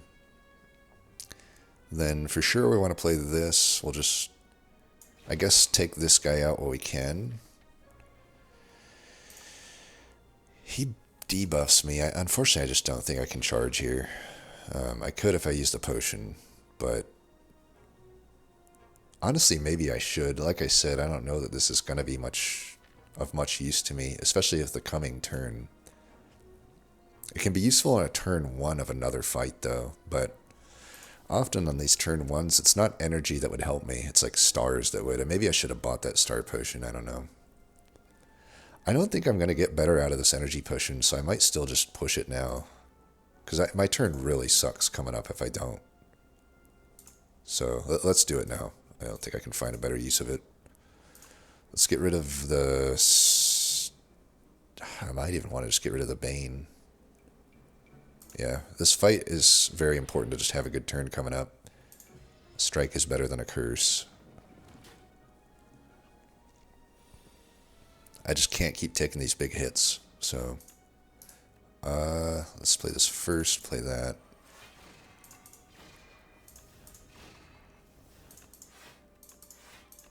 We full block at least. That's acceptable.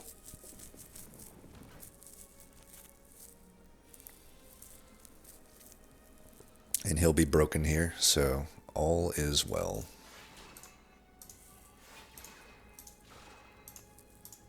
We'll keep all that since it's retained. Reflect already blocks him. So we'll do that, and we will hegemony cash strike.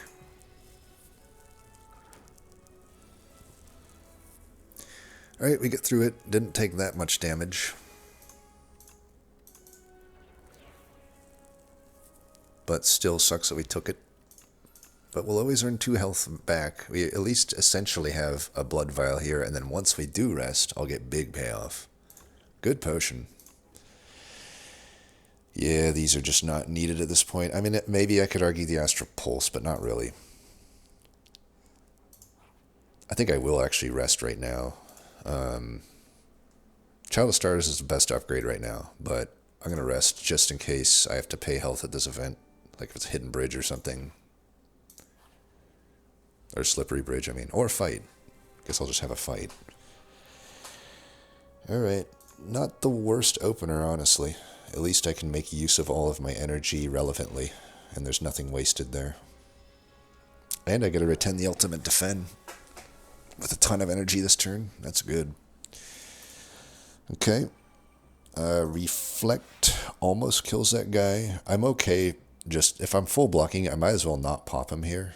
And we'll just push this damage on this guy. Pretty straightforward turn. And then it's easier to pop him now when he's on lower health.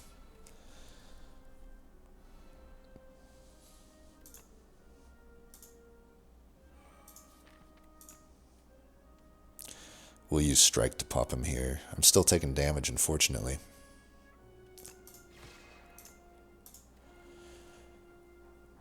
I think our lack of card draw right now is our main downside.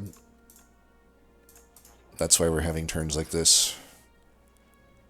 I need to hopefully find a glow or something. Any form of card draw is what this deck needs the most right now. Okay, Bulwark came in at a good cost. Very unlikely we can kill this guy this turn, so let's... I mean, we do have Falling Star, but 84 is a lot of damage to get through. I think we can just take the safe route here. Okay, Reflect already does it, so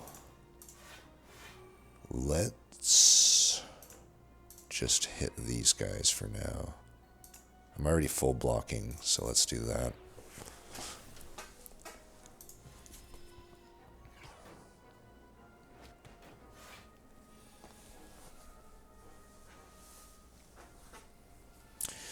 That's really nice to have him die on Reflect, actually, because now I just get a free turn, essentially. Right, Bulwark's deciding to play nice, of course, when we don't really need it, but that's just how it likes to be.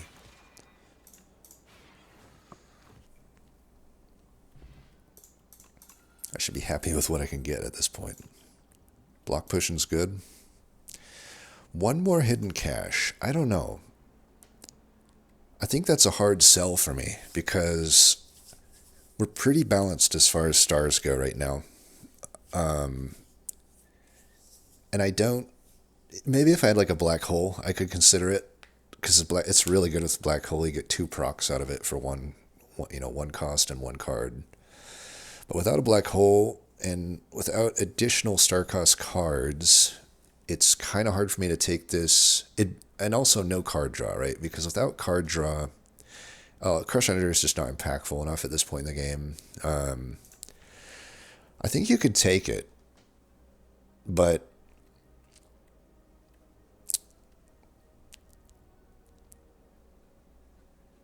I don't know. I think you could take it. Yeah, let's take it.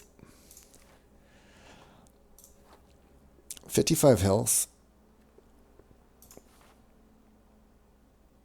I just got to get through an elite. I got double potion, double good potion. I just got to get through an elite and an advanced hallway. I think we can smith. I think it's time to upgrade Child of Stars. I mean, I could also upgrade Ultimate Defend. I could upgrade Royalties, 5 extra gold. That's, whatever.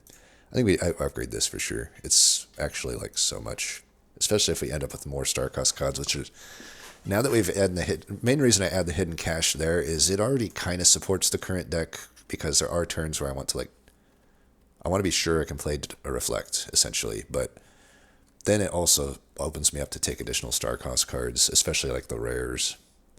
Right, Permafrost is okay. It sucks, but at least it does something.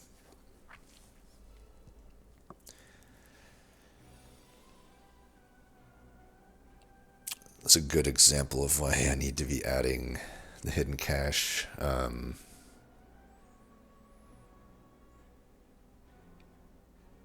Well, we can full block here. We don't want to be playing strikes in the sky anyway.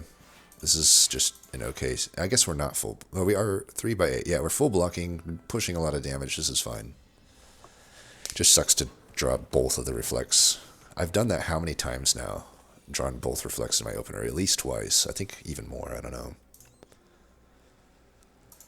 Right, definitely playing that at cost apparently. And then Convergence and Charge. I can take 1 damage here. It's worth playing a Charge.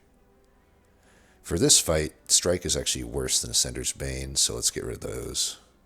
I will still play Minion Strike, ideally before he buffs his thing here. Or at least I can play one of them before it. I guess I'll be playing 2 of them before it. I'd like to have him vulnerable before I play the Sovereign Blade. I already got 2 dazed created here. I'm not loving playing Big Han to get rid of a defend. But at the same time, I may just need to push that damage. I think I should, and it thins the deck out a little. But yeah, I think I gotta save Blade for when he's vulnerable, make use of that damage.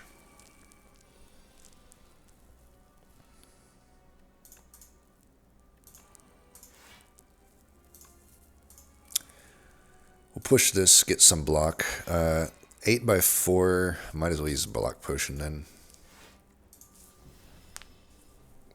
Still going to take some damage. This is a fight that I love to have the Thorns relic in. Oh man. This is fucking brutal, man. Oh, look, we're using this. That's not good. God damn. Somehow that incredible potion didn't really earn me fucking anything. God damn it. I just can't justify adding 2 to do 7 damage. If I do this, I draw so poorly coming up. This sucks. I don't think I can even play that. It is 16 though. But then my turn, it's like 3 days guaranteed in Falling Star. I think he won't be attacking next turn though. I think we got to push the damage.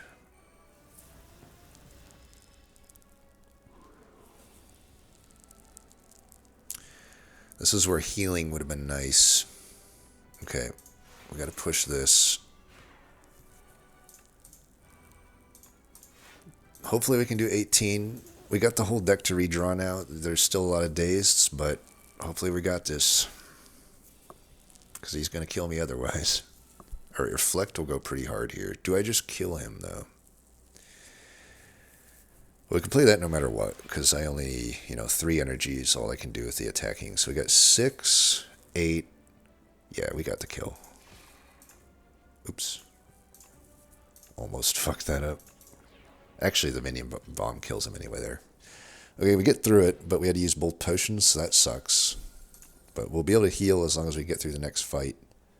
Puzzle's really good. Now we've added card draw. Stardust is fine. Because we did add that extra thing. Yeah, we'll take it. Ooh, well, we got another elite here. Good opener, though. Bullwark came in at a good amount. I think do we need to reflect here? Because I could just push 21 damage. I mean, I pushed 16 by doing this. But I also lose a star overall by doing that. I'm not full blocking if I don't do it, though. So I guess I'll do it. Full block him, do damage, make him stunned. Good turn. Still got 3 here, so if I draw another reflect, I can play it.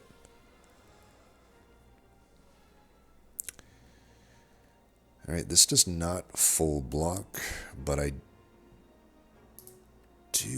weak too, so it's not the best use of Stardust. Oh, it does full block. What am I saying? What did I play there?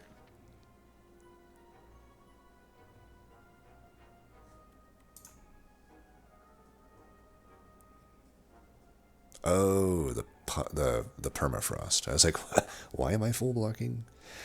I mean, if that's the case, I don't think I'm playing Stardust here. Not while I'm weak, and not while I have like one reflect still in the pool, and I might as well not play Sovereign Blade while I'm weak either. This guy's still sleeping for another turn. If I can kill one of these guys, it would be ideal. I think just...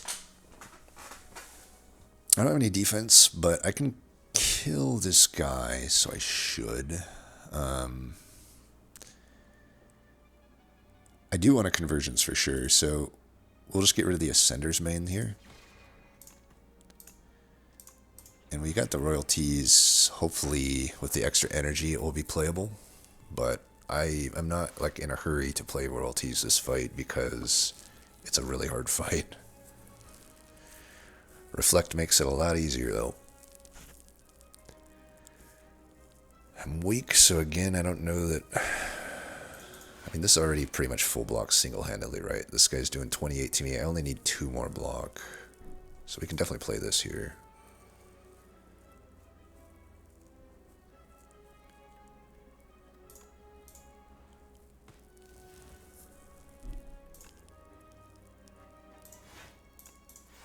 Actually, I didn't... Maybe I should just push this then. I know I got the falling star coming up, but this energy's wasted otherwise. I think I should just push this. Then he dies. And I can just focus on this guy.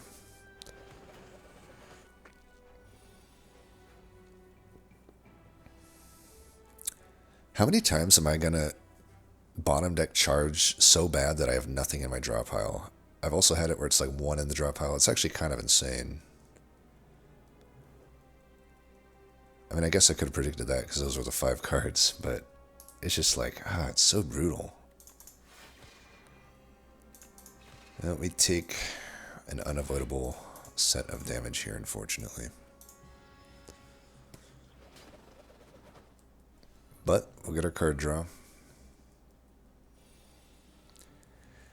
I mean, I guess I could have predicted that bad turn. I could have actually forced puzzle the other turn. Maybe that would have been better, because I was only taking 2 damage. That would have probably been the smarter play. But it's all good. This fight should be largely solved from here on out.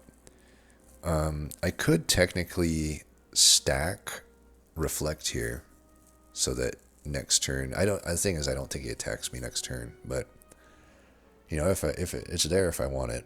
I think we could just Converge though, and then it's in hand. We're already full blocking here. Might as well just do the only damage we have, and then Hidden Cache.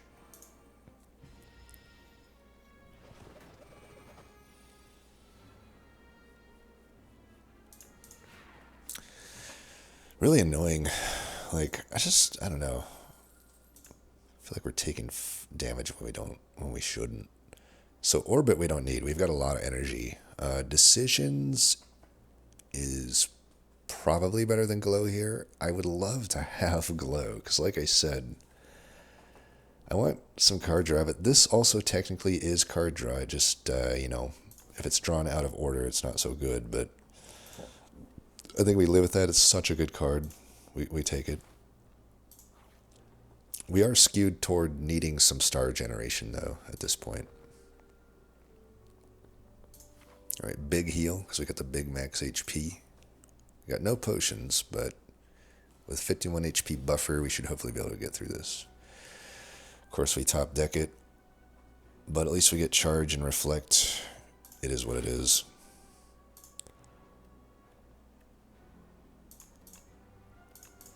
This fight might go on long enough. Okay, we're taking 2. That's fine. I like the puzzle. Proc the puzzle for 2 is worth it. Alright, Bulwark comes in at a good cost. I am happy about that.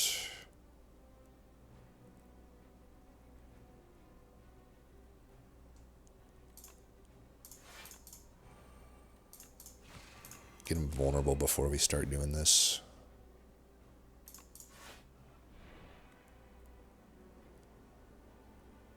So I think just Hegemony Cache here. We're set up pretty good for the rest of this fight, as long as I don't draw poorly.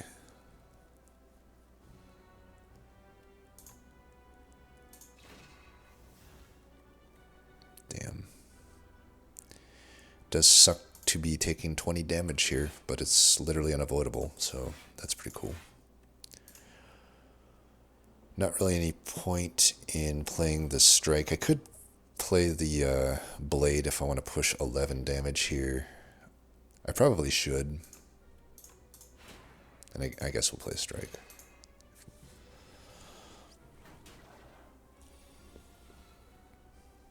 Oh, we got the Permafrost block there. So Permafrost has been relevant. It's saved me at least 12 HP so far. Not the greatest of turns.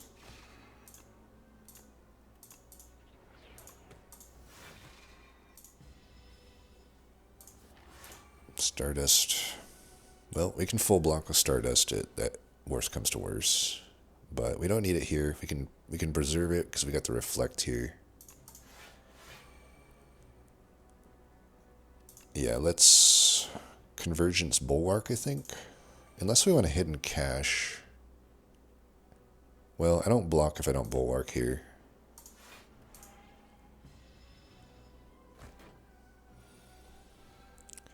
We might be able to finish him now. I've got 6 times 8 already, and I can add 2 more to that. So let's see, I can add 3 more to that. So 11 times 6, 66 is already lethal. So let's do that.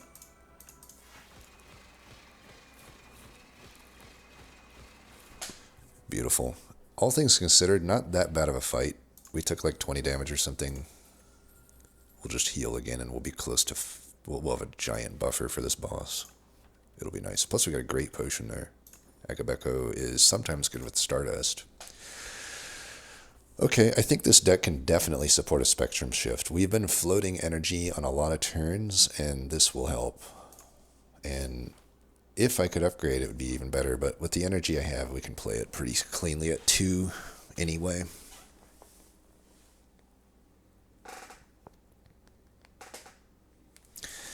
Okay, this could get us 2 max HP and not add a curse. And I really don't need the Lost Wisp. I do like Lost Wisp for what it's worth, but and honestly, we have ways to get this decay out of there, but it's, I don't know. It's adding more junk to the deck, and draw has been an issue. And I only have so many powers. Like what? I got, I guess, 3 powers. I got royalties, which I'm playing. I mean, it's good for that. And then I have the Child of Stars, which I'm always playing. Good for that. Spectrum Shift is hit or miss whether I'm going to be able to play it or not. So it's only 3 powers, right? Am I missing any? Yeah, only 3 powers. I don't think that's beating out the gold here. And then we'll just I think we got to heal here. This guy, it's like I usually just take the damage option, especially here where I don't want to kill my draw further, even with a Swift Potion. 1 second, I need to be right back. Yeah, sorry, I'm back. Yeah, I think we just rest. It would be really nice to 1-cost the Spectrum Shift, but not to the tune of dying. So, yeah. At 66 health, it's going to be pretty tough for us to lose this fight, especially with the Swift Pot. But it's a lot of health to get through, and our damage is not super high. It's acceptable. It's not super high. Pretty sure this is just cash hegemony. I obviously don't need the energy for next turn, but, you know, we'll see.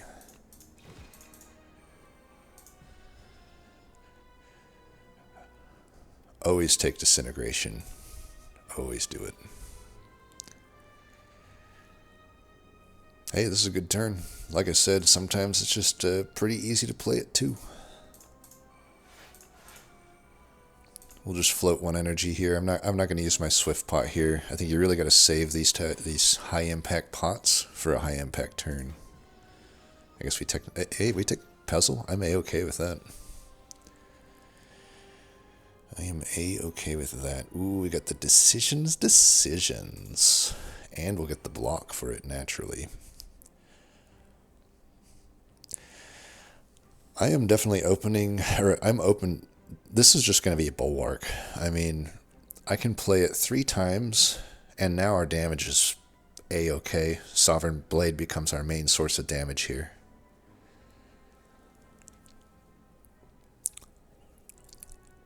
I'm just trying to think what the turn looks like otherwise. I may want to like draw more cards here.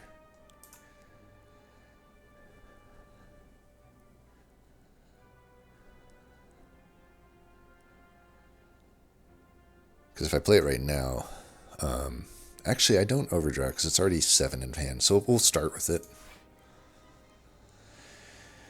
Now we got options here, but I really think that the Bulwark's got to be the best. I mean, I could also argue the Reflect, because like we said, that would mean I'm reflecting the damage back at him for the foreseeable future. But that requires me to be able to block him. Like, next turn I can't block him that much. So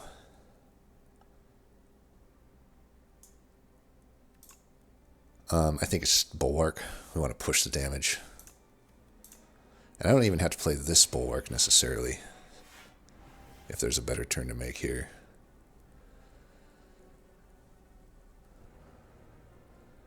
I'm probably playing this next turn because there's not a whole lot good here.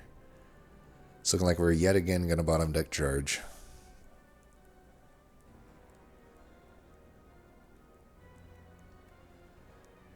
I do not like Mind Blast, especially when we're drawing it toward the end of it. I could get rid of that instead of a Defend. I could also Convergence here, but then I'm not drawing the cards. But that might be okay, because I'm pretty sure he attacks 1 more time. I can't remember if he attacks 1 more time or if next turn he's doing his debuff again. I think Convergence probably makes sense at any rate, though.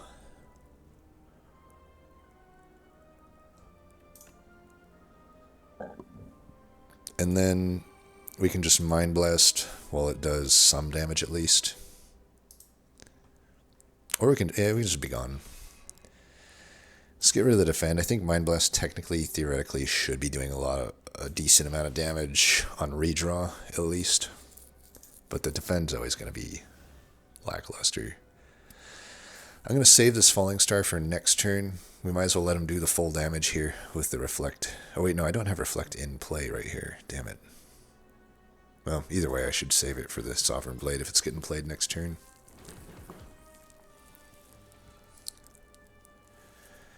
Yeah. So we'll do that. We'll do that. We'll do... I guess we can charge here. We got the double defend. See, that actually was good that we retained the card and didn't draw everything. So charge actually doesn't completely brick here. In fact, it's really good. We definitely want to play this. And then I guess just Gather Light, Strike. Strike is doing more damage than Mind Blast. I want to save these stars, I think. Oh, I don't full block. I need to remember that 6 damage is still happening. That's one downside of taking it. I think value-wise it's always the best choice to take Disintegration, but I don't think Gambit's getting played here. So he does debuff this turn, so I'm glad I didn't do that other play.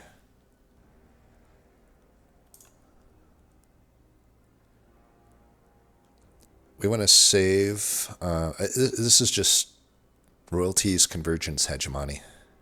And Gambit we could save for the next turn, I guess. That's fine. But mainly I just want the Gather Light and Crescent Spear for next turn. And again, Sloth, it's just too risky to take that. We just keep taking Disintegration. Okay. I do not like Calamity. For sure this gets played. And we're full blocking, even, I think, with the Disintegration, so I don't think we need a Falling Star. Mind Blast is doing okay damage here. I could do more damage if I Falling Star. The catch-22 here is I am reflecting, so weakening him weakens my damage, but I think I overall gain more damage, but I'm also a little light on stars right now, so maybe I just don't play it. Yeah, let's just do this. 13 plus that. I can I'll probably just, play that. Do I want to get rid of Gambit or Calamity? Calamity will never be good. At least Gambit's playable. Maybe on a future turn.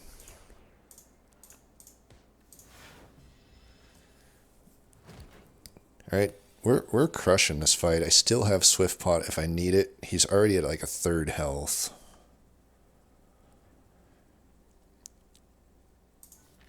Catastrophe? Sure. Alright, that's not great. I was hoping it would get Reflect or Blade or something. But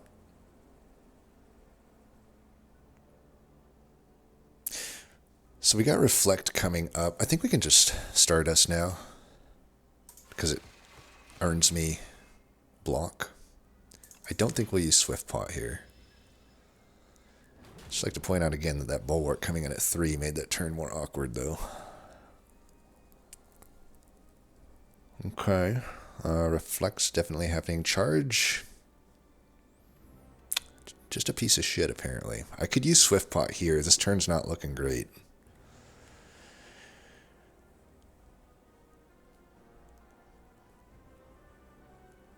Yeah, this turn ain't looking great. He's healing too. If I can draw into a few key card, well, I can make him vulnerable, but then I don't have enough energy to play that, unfortunately. If it was lethal, sure, but I guess it's like I have to Reflect, Shockwave, and Blade to get a good turn here. Maybe I wish I had that energy pot at this point. I think we got to do this though. All right, that's a much better set of things.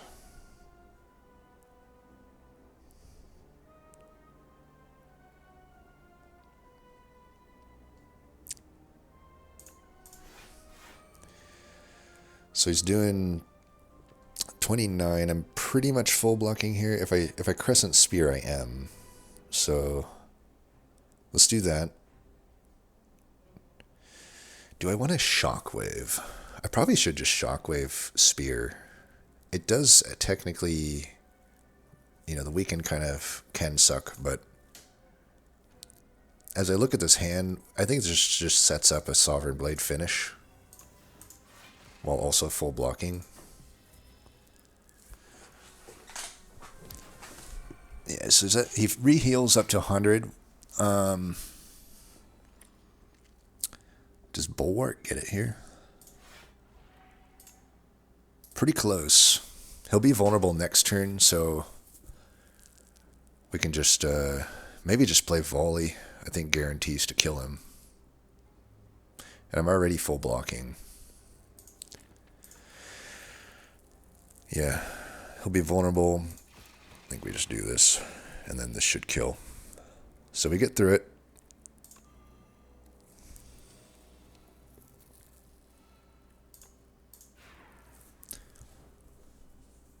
Hopefully the worst is behind us. I feel like it's hopefully smooth sailing from here on out.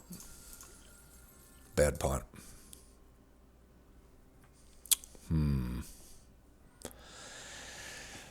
Little risky to add a second decisions, but I think our deck can support it. I will be on the lookout for another, glow, cash, anything like that. Even a Child of the Light or whatever. Or not Child of the Light, but what is that block card? Gather Light.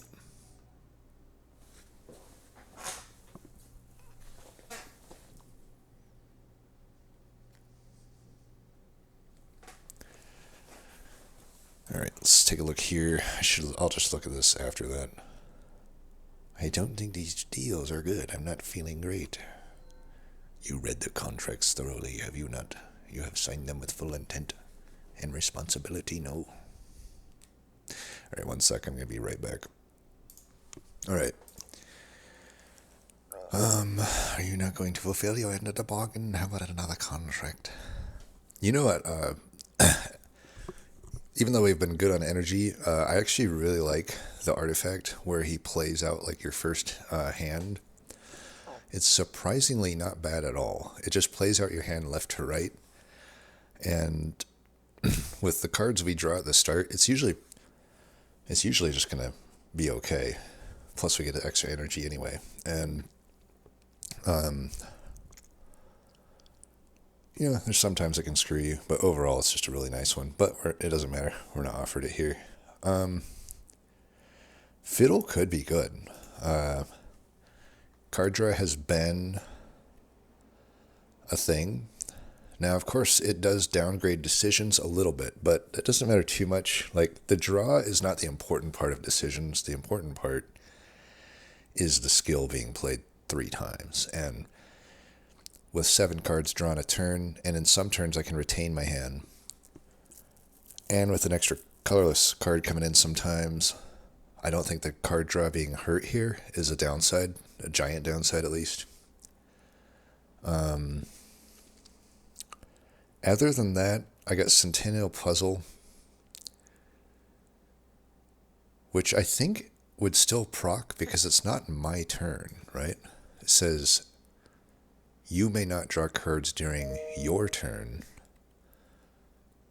but when the enemy's attacking me, it's their turn. So I think Puzzle still is not affected by it. So it does make charge a little worse, but that doesn't matter because we keep bottom decking this piece of shit anyway. So charge technically gets worse because I can't draw my 1 card from those strikes. But I'm already drawing 2 extra cards anyway. So, I already get the extra cards. And nothing else draws. Unless I'm missing something. I guess sometimes Spectrum Shift can generate something that draws.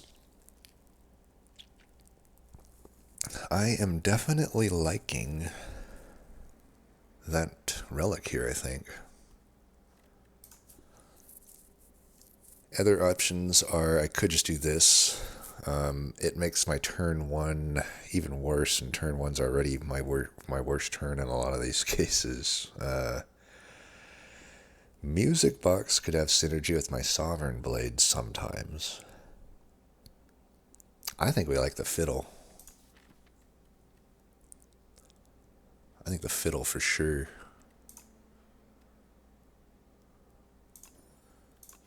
This is super good. Okay, we got a lot of money. We should be prioritizing shops. So that could be an option. Do have to fight a bunch of hallways, which sucks.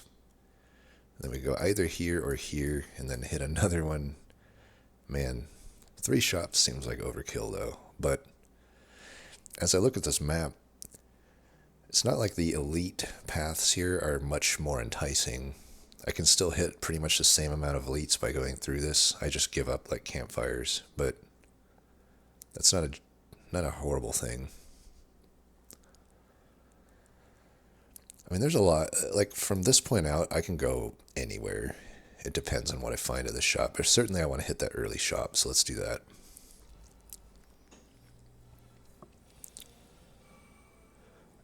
Already liking this fiddle. I get such a better early turn here. Granted, my first 5 I drew here were really good, but if it were instead, if Bulwark and Reflect were, for example, the other 2 cards, then we'd be pretty happy that instead of the other cards, we got those. So this for sure. Almost certainly this for sure as well. That will use up my stars here, but that's okay. We're full blocking because that's 12 plus 16 is 28. So we can just Spectrum Shift or Hegemony. Hegemony seems like overkill because I am already getting 2 extra next turn. But then again, speed might just be more important, and 24 damage is 24 damage. It's not actually 24. 8 of that is from Akabeko, but you get the picture. So why don't we kill the higher health one?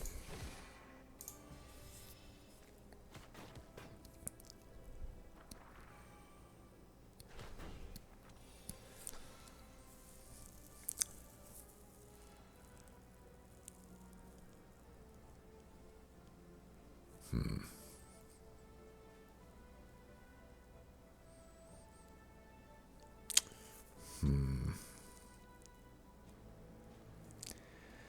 7 plus 5 unfortunately does not block this. So we're taking damage unless I use my potion, which I'd be willing to. If I can kill one of them and block the other, then I can block this. If I go 9 plus 7 is exactly blocking. So with 5 energy, can I kill one of them? I think so. Yeah, I definitely can. So let's do that. Hit there. Hit there. I'm willing to do this to preserve my... because I'm just not going to find use with that potion otherwise. So we full block here, and then we can just... I might as well wait. I guess this would have blocked me too, because I hadn't activated Permafrost yet, right? Is that true? Yeah, I hadn't activated Permafrost yet. Actually, I didn't need to use that potion. In hindsight, I probably should have just not done that, but it's okay. It's not that useful of a potion, like I said. Okay. We got the Reflect here, so we're definitely okay just to do this.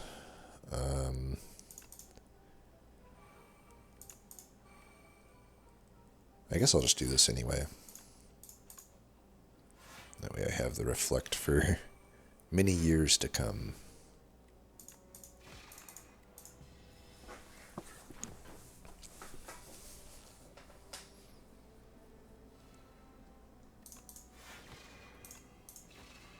Not bad.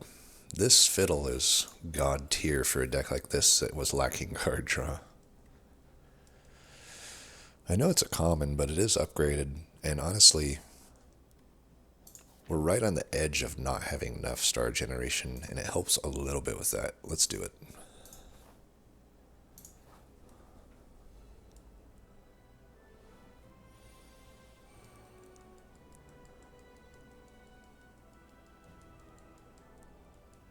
We're up to 100 health.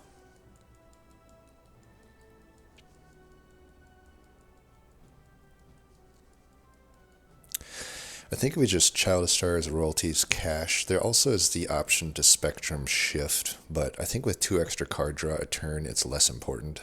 I'd rather get this into play, generate a bunch of stars, and still get my gold.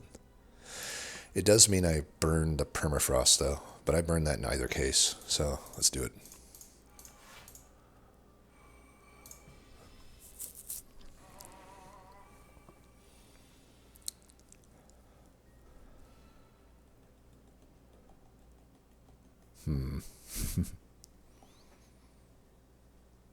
The only way I full block here is by using decisions. Actually, that's not true.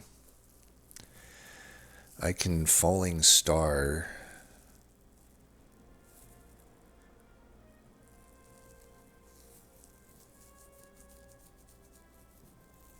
Because Falling Star weakens him.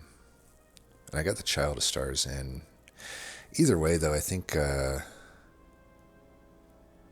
don't know, I'm just going to do this. It's a weird turn, but it makes sense if I'm full blocking anyway. Might as well just get infinite stars. And then I can redraw that other one. Then we'll push that damage. Might as well push... I fucked that up. I should have pushed that beforehand, but it's all good. I missed out on some damage there. Hopefully, if I'm short of lethal by like 10 or so, I'll be very angry at myself. We got 6 by 14 here. That's quite a lot. Can I full block this? 13 plus 11 is 24. It is exactly a full block. But Stardust obviously would get it done too. I think we can just Convergence and Blade here though. And then we got Stardust for next turn. Even if I don't kill, it'll full block. So, but I'm pretty sure we're just going to kill.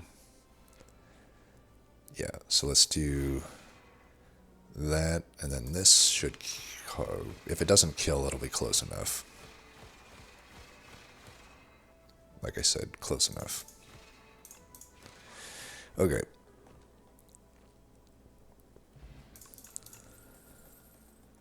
We do not need an alignment. We're A-OK on energy, I think. Patter does, it's upgraded, 3 vigor, it does have that synergy with Stardust, but really only Stardust. Nothing else it really synergizes with. I don't think it's good enough for me to add.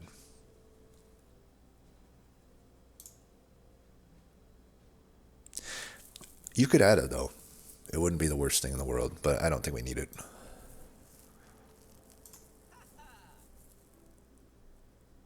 So we could rest and upgrade if we get that. Definitely taking Lantern. Furnace is not really all that good. I did run... Furnace is if you end up with a deck that did have to rely on Blade as really its main thing, then Furnace is okay. Other than that, I would never take it. I did just get done with a run where it was pivotal, though. But again, that was a run where it was kind of a unique run where I just wasn't offered much star, and it just ended up being a very forge-heavy deck. And in that case, sure, Furnace, but otherwise, no.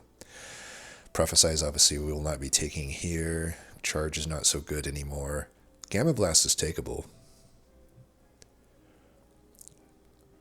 But I don't know that it's super good for us. Definitely taking a Lantern, I know that. I might take Mango. If I'm going to take one of these, I'll take this. Could take Alchemize.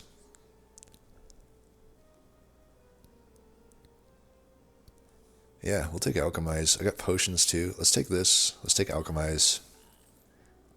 I mean, if I'm going to buy Alchemize, I don't need to buy potions, right?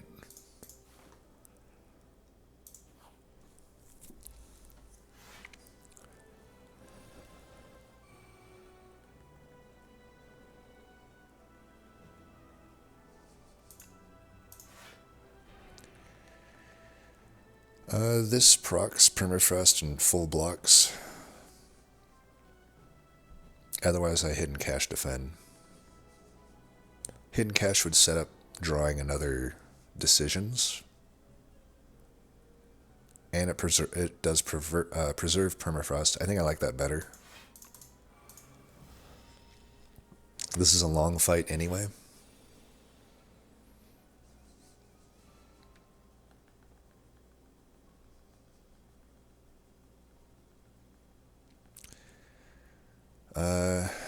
we just try to block this best we can, even though we're frail. I guess this should do the trick.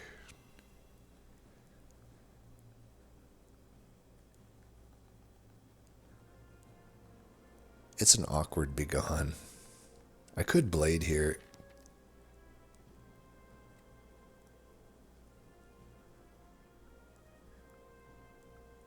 I don't think I have giant reasons to keep blade in my hand, and while he's vulnerable, I might as well hit it. The other option is I could just crescent spear, but I'm floating in energy if I do that. It's still the same amount of damage, and I get to keep a star. And honestly, I might want to, since we still have decisions in the pool.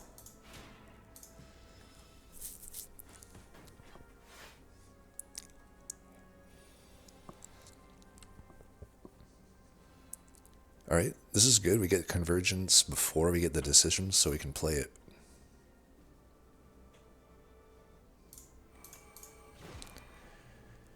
Do we charge or just push a little bit of damage? If I charge, we got the strike.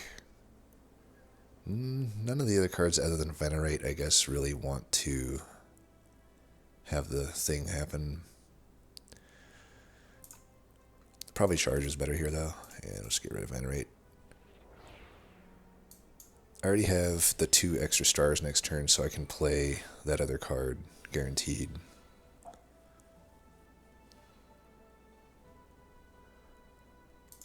We don't draw here, but I'm just going to play that. Okay, we have Permafrost ready to go. We'll definitely do that. I think we do this.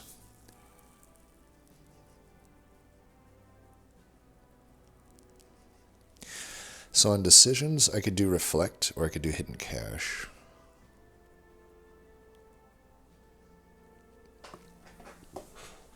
Maybe Reflect is better here. Then I just have that. That reflection might be my main source of damage for the foreseeable future. And we could still play this anyway. Guess we're just not playing those.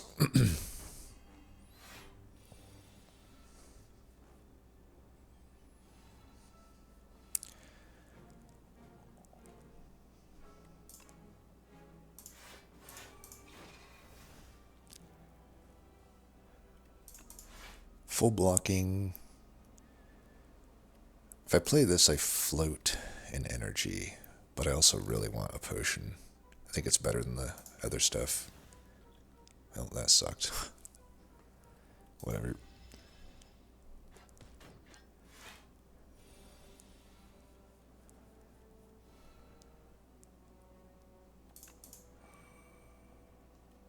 I'm going to hold that for now, because I can just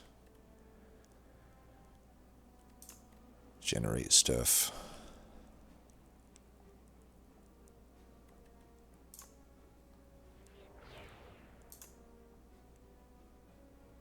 Yeah, I think I just generate stars for the upcoming, hopefully, decisions. Or Stardust.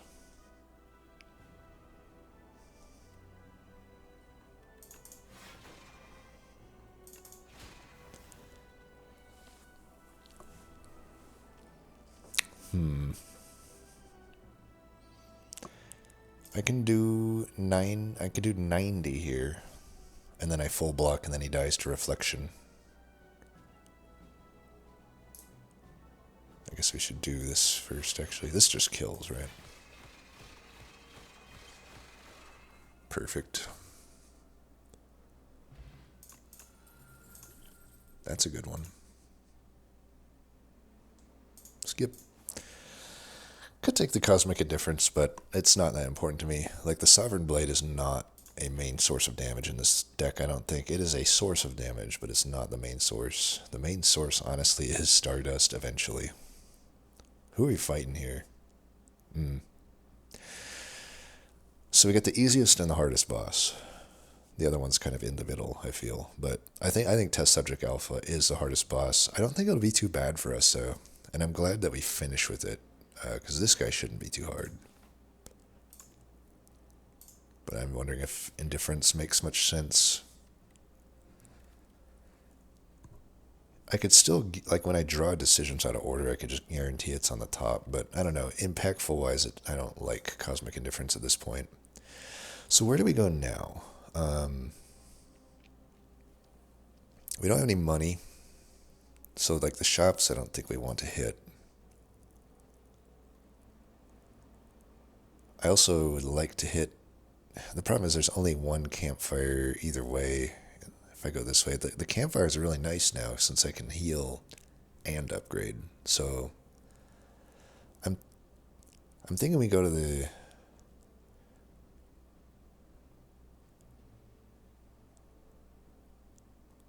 I think we just go up the right here. I can only get 2 elites unless I go left, but the elites aren't that important to me anymore. Like the deck is kind of what it is. So I can get 2 elites and 3 campfires if I go that way.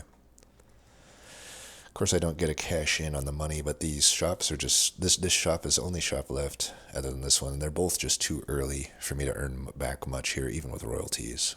So we'll just take that path.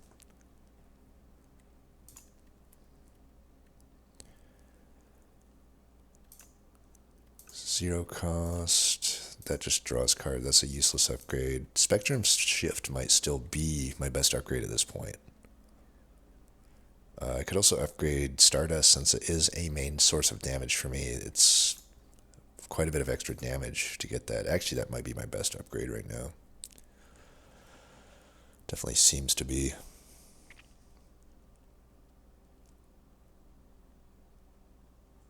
Yeah, that's my best upgrade. Let's do it. And then we can rest as well.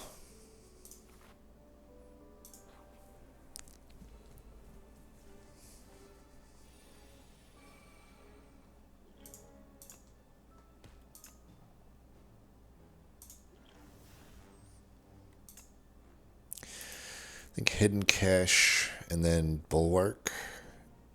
Do we think Charge would be better than Bulwark here? Sovereign Blade is not going to do much in this fight. And then I can also generate 1 extra star for what that's worth. I think we do that. So let's get rid of the strikes.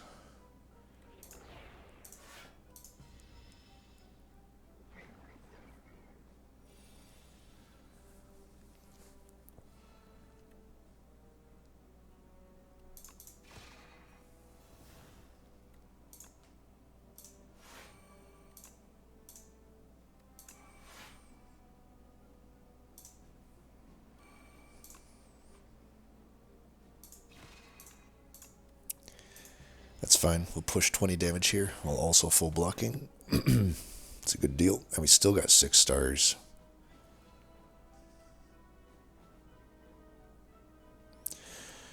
Well,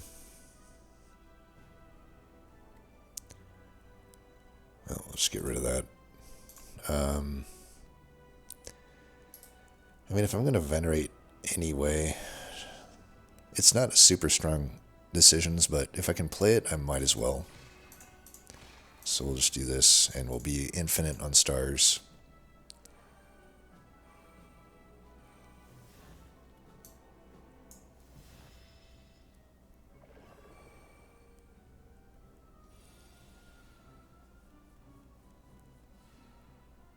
I don't know why it took my card away at the end there. Usually it puts it back in your hand. Did you notice that? It like wouldn't let me play Hidden Cache. I don't know what's up with that. Okay, we do not have Child of Light in play.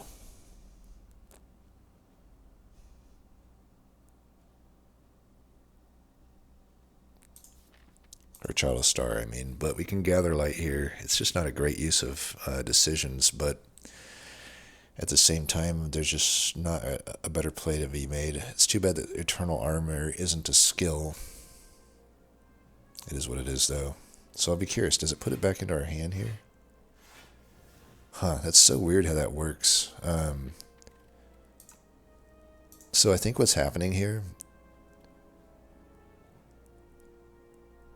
is that I don't think this should be intended, because nothing in the card text suggests to me that this would happen, but I'm pretty sure fiddle is what's causing this. It says I may not draw cards during the turn. It's almost like that card gets played. Because here's the thing, I know for sure, maybe I'm not remembering correctly, but remember when I played Bulwark with this, the whatever it's called, decisions, it went back into my hand. So maybe I'm misremembering that though, but I'm pretty sure it went back into my hand. I could be wrong on that. I don't know. I'd have to go back and check the footage, I guess. I guess we could just put Eternal Armor into play and play Crescents and play Conversions. Probably not a better turn to do this. Yeah, let's do that.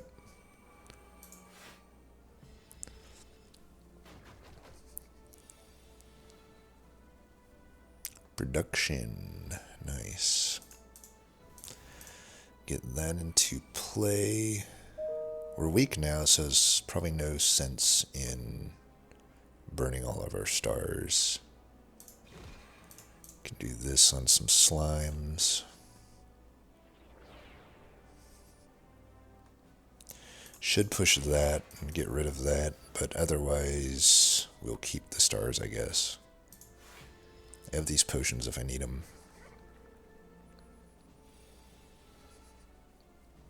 Wow. Unfortunately, not a good turn, though.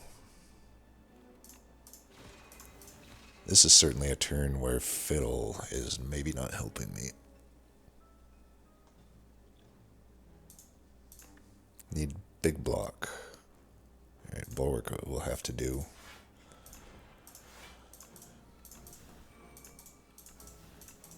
I'm weak, but might as well play this while I got the energy. Actually, I only take one thanks to... Oh, wait, I took 8. Why did I take 8 there at the end? Oh, because he had another hit, right? Well, this is fine. Once we hit that campfire, we're healing anyway. I could volley for some damage. That's 11 per. I might as well hold the volley for next turn. Get rid of that. Play that.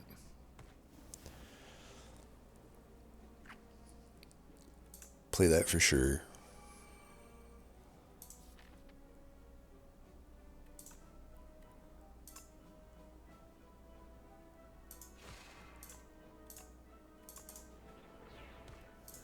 We do overdraw a bit here, but that's okay. I'm still weak. Alright, this is obviously never getting played. Just get rid of that. Oh wait, it doesn't exhaust. Damn it. I should have kept it then. Fuck. So am I killing here? Unlikely. So we'll just full block. That's fine. That doesn't technically full block. 39. That doesn't full block either. I had to play 2 block cards here to full block, which kind of sucks. But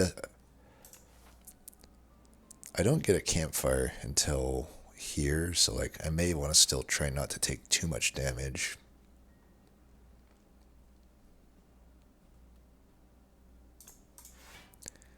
I guess we'll just do this for a measly 16. It's probably better than playing those slimes. I do need to like get some damage in. Oh, I forgot I had the plated. I actually didn't need to make that extra defense. Alright, Master of Strategy is unfortunately useless.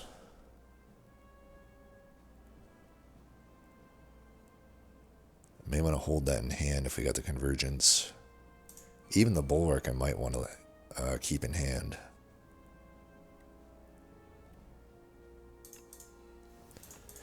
Yeah, I think we should keep it in hand.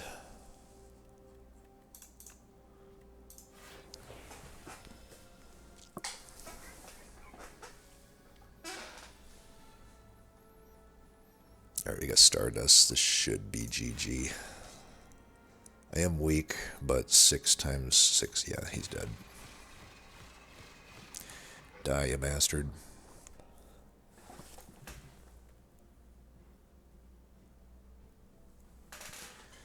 Alright. You know, even though I'm not going to use this money, getting extra 2 HP each turn is still probably worth playing that power. Ooh, we got really good powers. Or good potions. Conquer is probably getting taken. You know, we only have the one Forge card. But it's still a good card to play.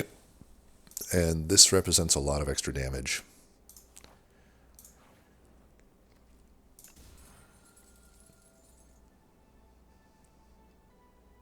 Okay, that's really good. Hell of a good card. I got 143 gold. But I want the campfire. I want 2 elites.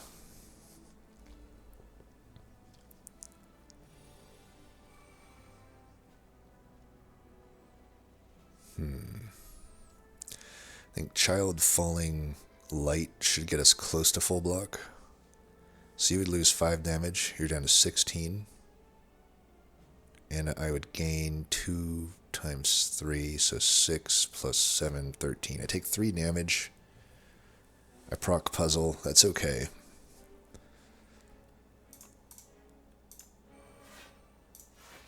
I'm going to hold these pots. Actually, I am full blocking. What am I talking about? I guess I'll play this. I do blow... Oh, right, because I have the permafrost. Duh. I'm always going to forget that I have that.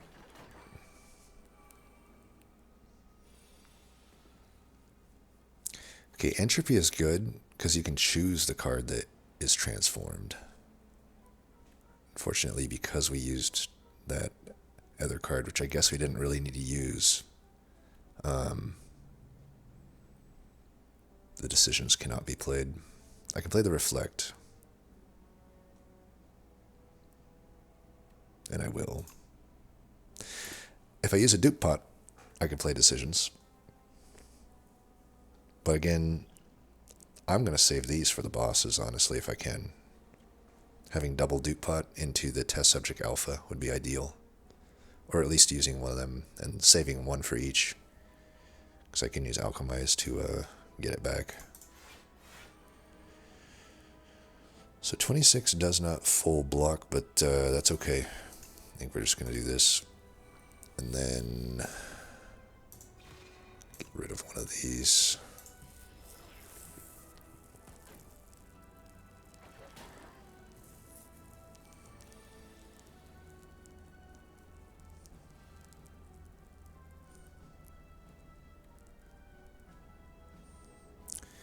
Get rid of a defend, I guess. Tyranny.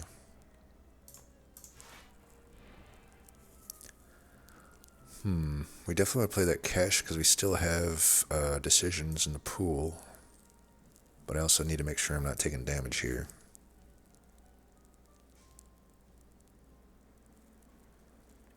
Should be easy enough for me to do that. This thing retains, right? No, it does not. Well, I can use that to kill this. Then I'm already full blocking. And I can play Tyranny. Problem is I don't actually draw a card, so it might not be a good... I think I should hold this for Conqueror. I can just Gather Light Spear this guy, I guess, is the best play to make. And he's close to death.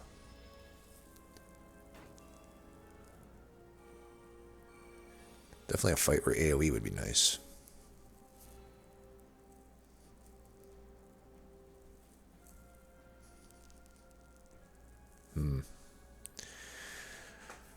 Probably just get rid of Rolling Boulder because there's almost no way. I mean, I could play with the Convergence plus Hegemony, but you gotta think about what else is going on in this turn. I can block a pretty good amount with the Reflect. Yeah, I just don't see any World Rare. I mean, it is technically AoE, but it's just so awkward. Like, I can play the Reflect here and get a decent amount of block, but then I'm still taking damage. Man, it would be nice to get this into play.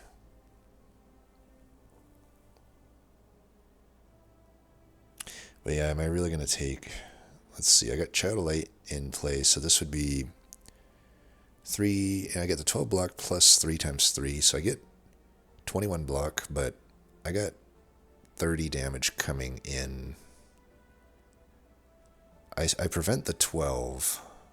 This guy's not dealing, but still it's like 30 damage. So I'd be taking 9 HP, and then I still got to fight an elite.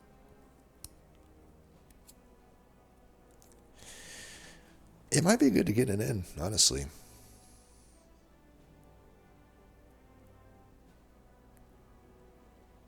Yeah, I think I might actually like that turn. So let's get rid of the strike. Parry, it's not so good. Yeah, we'll just go reflect boulder. That kills that guy. And then we'll just take our 9 here. It's fine.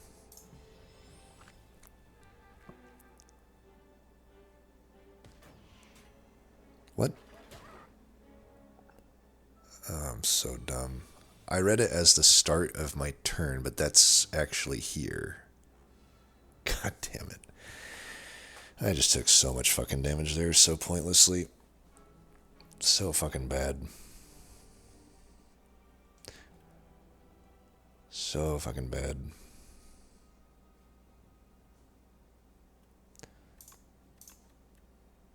Should have got rid of impatience, actually.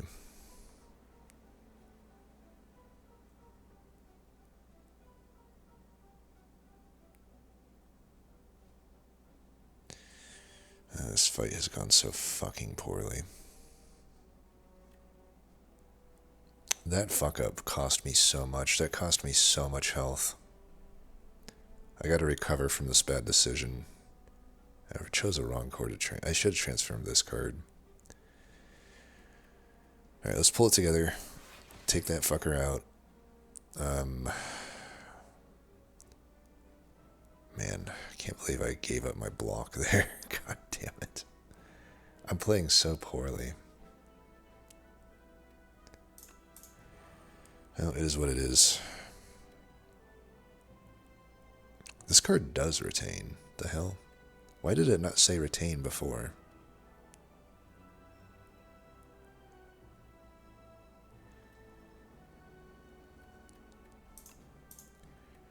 I'm gonna just play this then.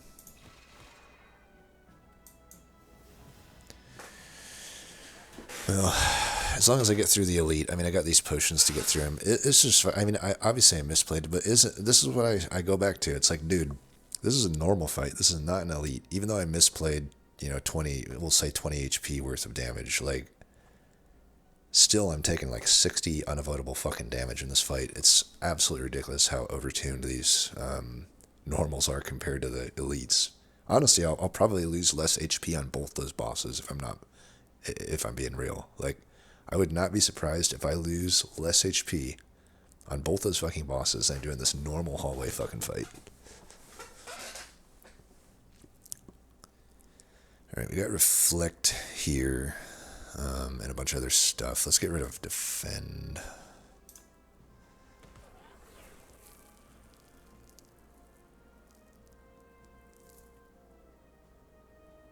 Could do this to put holdover on a card.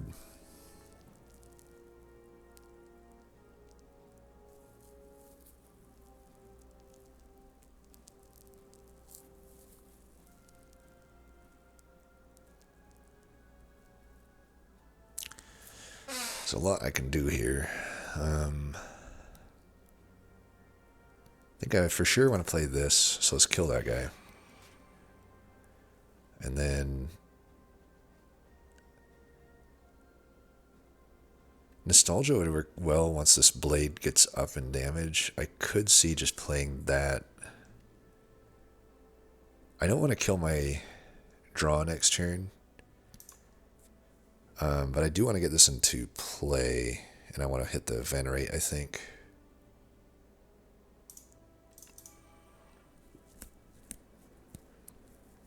I could argue that I should push that 12 since 9 is fine, right? Like nothing, there's not really any situations with only the reflect and decisions coming up. I mean, if I draw them both, I'll just decisions into reflect. So let's push that damage.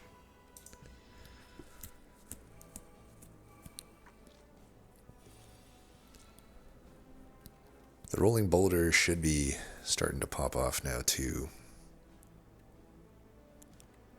Get rid of charge over strike, I think. No, I'll probably get rid of strike. That rolling boulder really isn't very good though. It's like I had to spend 3 to get that thing into play. It doesn't even do damage the turn you play it. Like I've had to wait like 4 turns for it to even do like an astral pulse worth of damage this turn. So first card I play every turn is retained.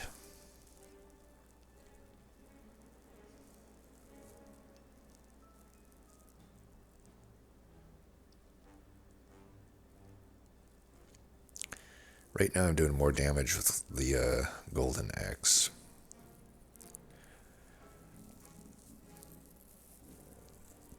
Tell you what though.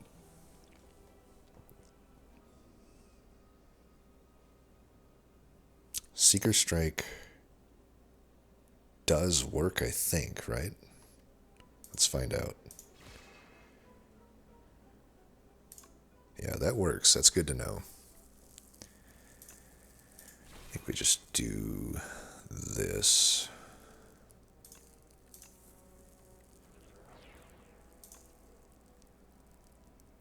This guy will die next turn. He's just blocking. So let's push this damage.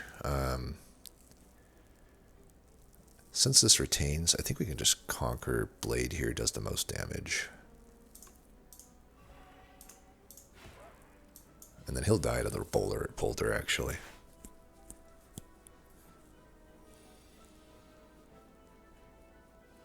And who knows, maybe even though I took a ton of damage that turn, it's possible that without the boulder, I'd still take the same amount of damage. Oh, he doesn't even die to the boulder. Alright, well, we'll finish you with this then. I've played everything in the deck, right? So, no need to delay anymore. Alright, well, hopefully with these pots and 49 health, I can get through. Ooh, Smith. Smith is definitely getting taken. Super good. That is really going to bring the deck together. I think now the Conqueror will find pay dirt much better. Of course, here it won't. This fight will be annoying. It's certainly a fight I should consider using Duplicator on if I have to. But with the cards in hand right now, not really. I could always duplicate a Stardust, but it just really sucks to top deck decisions in Stardust here. And then defense-wise, we don't have much either. This is not a good fucking turn. I'm going to be taking a lot of damage right off the get-go. I mean, I could duplicate this and decisions, but that's not that good of a turn. Then I'm basically just using Dupe Pot to get 10 block, essentially, because I can't play to defend and this.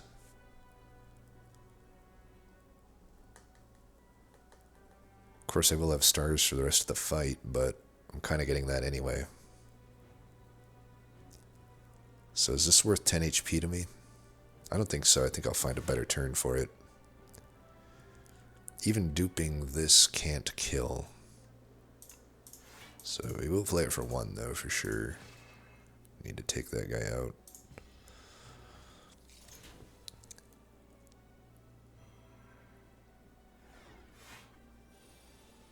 Alright, we got Smith, Reflect. This is not a horrible set of cards to lose. I can Reflect and Smith. Of course, I'm out of cards at that point, but ooh, you know what though? We don't really want to Smith because then we'll lose our Sovereign Blade if we don't play it. I guess I could still just play it though, right? Not much else needs to happen this turn. I get 17 block here. I got 37 incoming damage.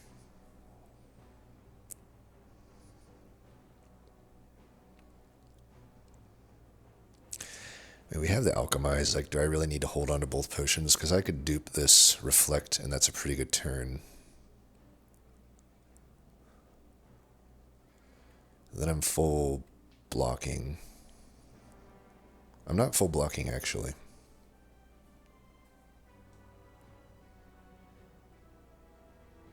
Fight is kind of ridiculous, isn't it? But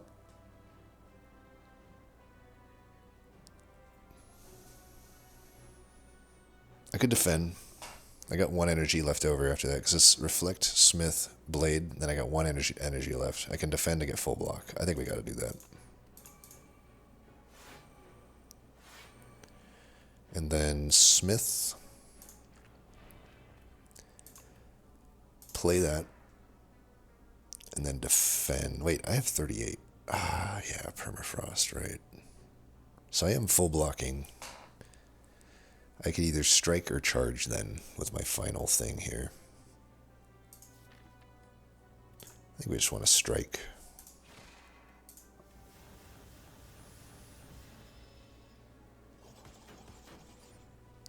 He's 1 short of dying. That guy took out my upgrades.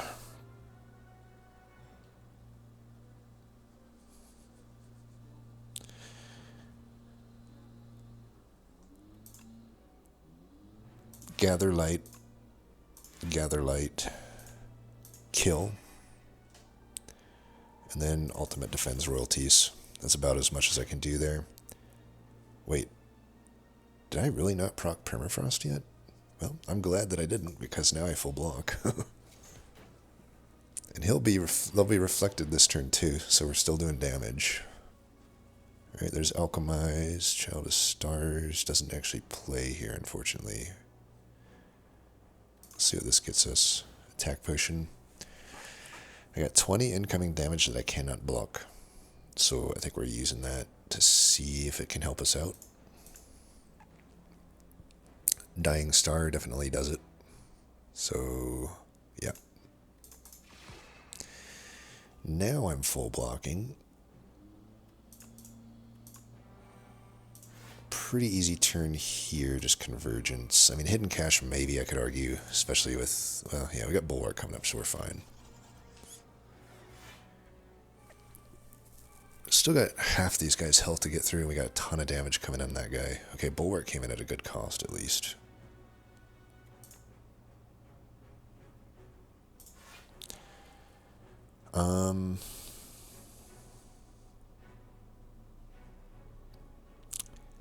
Guess this is my punish for not getting the hidden cache.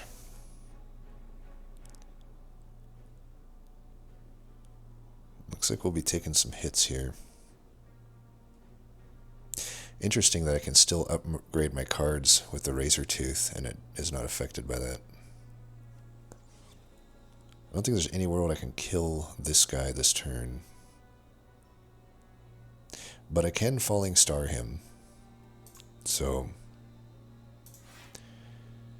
we'll do that. Let's see, I could Venerate. If this was upgraded, I could actually get my decisions to play, by the way. But it doesn't look like it, so let's do that. I may want to just Venerate Cache Stardust to get the maximum amount of block here. I think that kind of makes sense. Plus this thing we have to redraw anyway.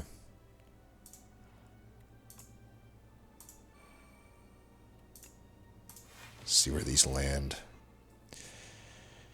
Yeah, I mean, we're still taking a lot of damage, but what are you going to do?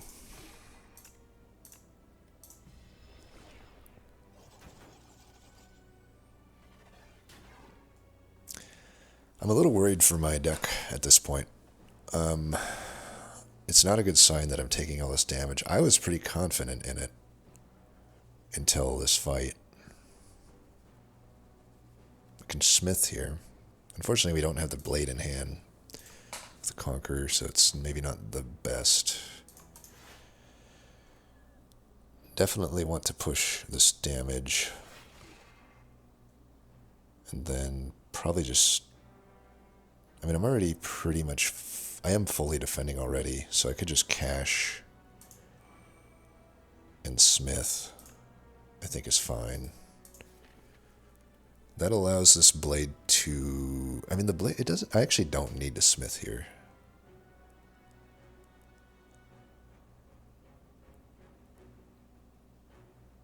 So we can just do this, I guess.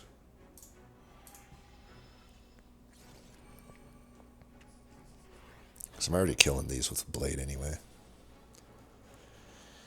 Alright, we can just kill that guy with the blade.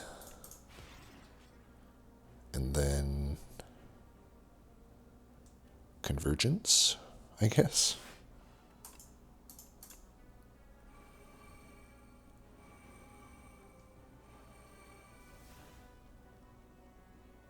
I don't want defend next turn. Dying Star dies anyway. This is fine. Maybe I should have kept it though so I don't redraw it. Alright, let's let him kill himself. I should be able to fully block this, right? Yeah, we're already full blocking, but let's make sure he feels the pain. 69, baby. Die, bitch. Alright, now we can heal. Hey, Star Potion's good. That could be good. Definitely taking Black Hole. That is a lot of extra damage. Huge heal, up to 61. I love it. This is a good upgrade. This is still a fine upgrade. This is an okay upgrade. Reflect could maybe... we've been playing Reflect almost every time we see it. Having 4 extra defense on it could be good. Also, at this point, this thing would gain a lot of damage, you know. So at 1 per, you know, total we got 1, 2, 3, 4, 5, 6, 7. It's a 7 damage upgrade. But maybe not that relevant still. This is a 10 damage upgrade, which is maybe better. Make that free. The cost reductions are hit and miss. And even the hegemony is essentially a cost reduction. It's been tough to play this card in a lot of turns.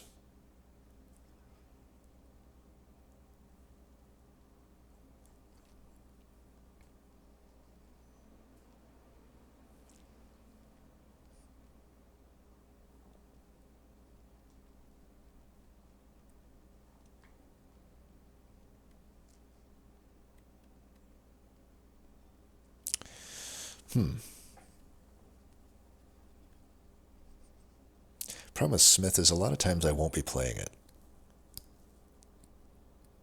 So yes, it's 10. But I won't be playing it all the time. I kind of want to just upgrade a Reflect. Is that weird? I think it's Reflect. Alright, if we get these fights without much damage, we could get close to full health.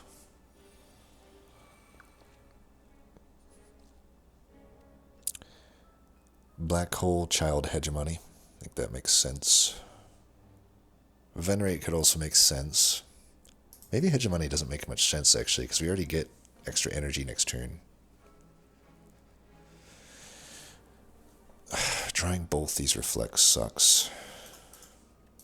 And honestly, most of my defense, and I guess we're blowing Permafrost as well, a lot of my defense might come from Childless Stars, so I might just need these stars. We can get rid of Hegemony for this fight. I don't think it'll be very useful. It does definitely suck to draw both. Like I said, 7 cards, I guess, but out of 33, it's like, again, how many times have I top decked both my damn Reflects? It's so ridiculous. Unfortunately, this Decisions doesn't have any targets. This is dog shit. This is fucking absolute bullshit draw. Look at this shit, man. I want to pull my hair out on this. This seed is like, the RNG that I have experienced on this run is making me want to pull my goddamn hair out. I may still need to hidden cache Decisions just to block for 18 here, to be honest. The other option is I could just take this Star Potion. Since I don't have a good target for Decisions, I could at least... Yeah, I think we actually do that. Then I at least get the Black Hole damage. So I'll do this, play that one, then I can play Spectrum Shift still. I mean, I could have played it anyway, but still taking a fuckload of damage here, because fuck us. Get rid of the Strike.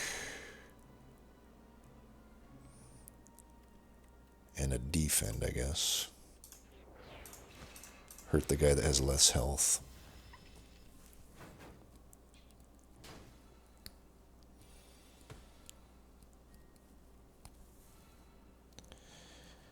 Okay.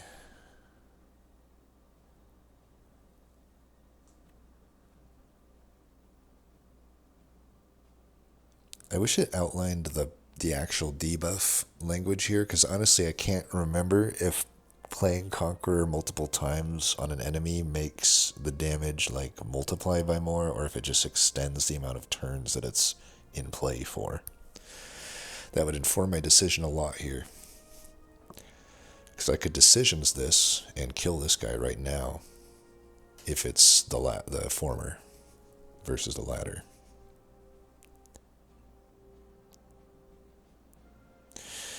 Either way, if I'm going to play decisions, that's the best card I can play it on. So let's do it, and we'll find out.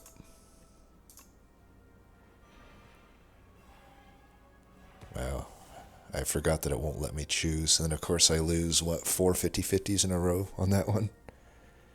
Yeah, it looks like it's not even good anyway, because it's the latter. It's just doing it for several turns. Still probably the best play I could make, because it made this thing stronger. And I could kill that guy now. I might as well, so he doesn't debuff me further. And then I can just Convergence and Nostalgia, I guess. I don't know. I definitely need to kill that guy, though. And then I don't know, Convergence might not be good here, because the hand sucks. Gather Light's okay, but 2 defense is not good. I need to draw through this deck. Getting a Falling Star would be good. Getting a Bulwark would be good. Getting Stardust would be good. Stardust would be really good. Yeah, we're definitely not going to do Convergence. So let's just get royalties into play. And I think push this damage is fine.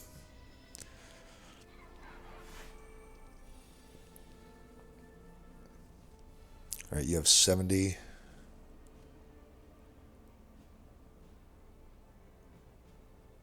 Can I alchemize and still kill this guy? Because I don't actually have much. You know what, though? This is fine. We'll just do this. I think no matter what, we can block here then. So let's alchemize, see what we get. I guess that can be something we hold on to. Now we need to do the math. This is 12 by 8. That's definitely a kill.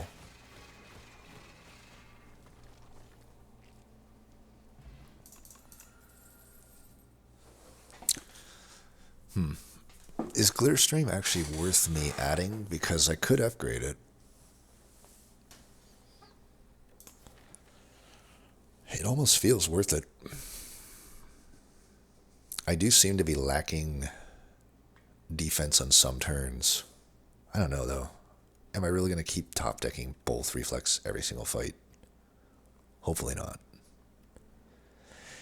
It is not super relevant this late into the game, I feel, but it could be good into Test Subject Alpha. Keep in mind, we don't want to spam. The worst part of Test Subject Alpha is that first phase, and spamming skills sucks. Glitter is nice because it's a bunch of block for one skill played. At the same time, I feel like we can rush that first version down decently well, especially if I can hold the dupe pot all the way for that. I don't know, is Glitterstream really worth it? It means I have to upgrade it with the final upgrade, and it might be better to use my final upgrade on a Smith, maybe. For those final fights, having Smith upgraded would help quite a lot. I think we just skip this.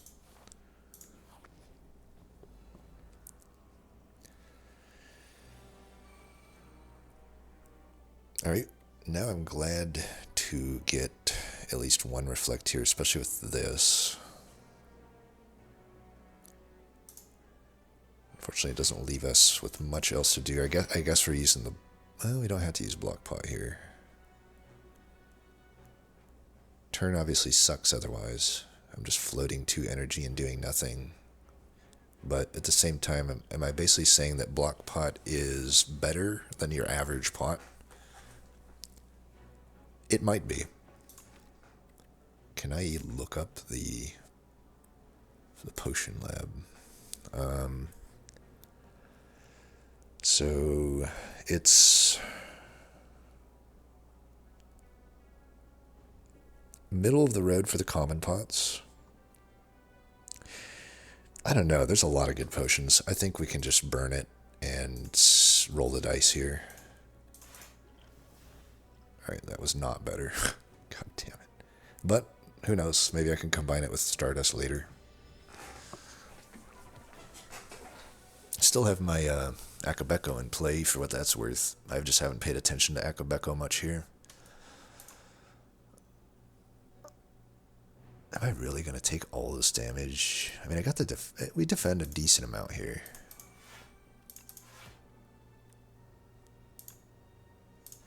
It's close to full defense, and then I can proc the puzzle. It's not the end of the world.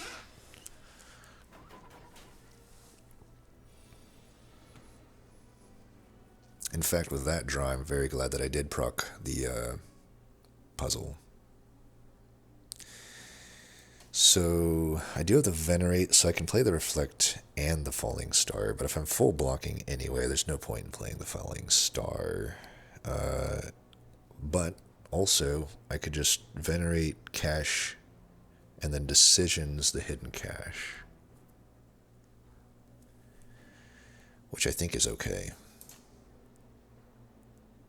At the same time, it's not even that good. It's not even that good. I would probably want a Decisions the Reflect, if anything.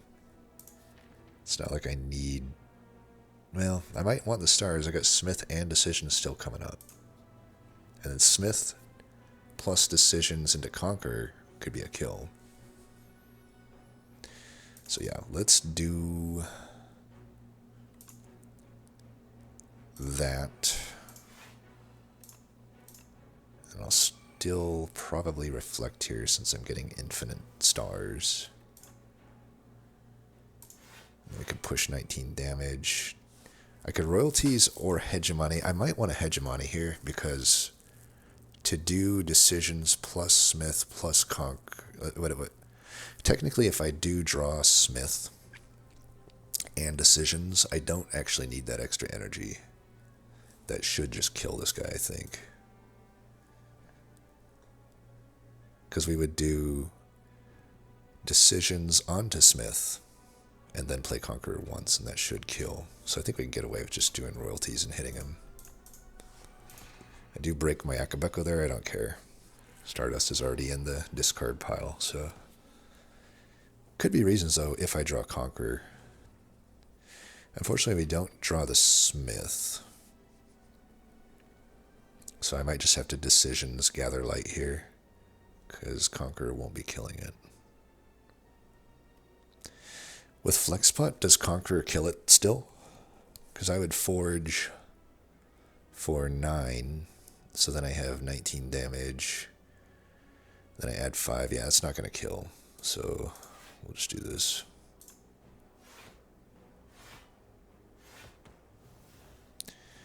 Alright, we full block.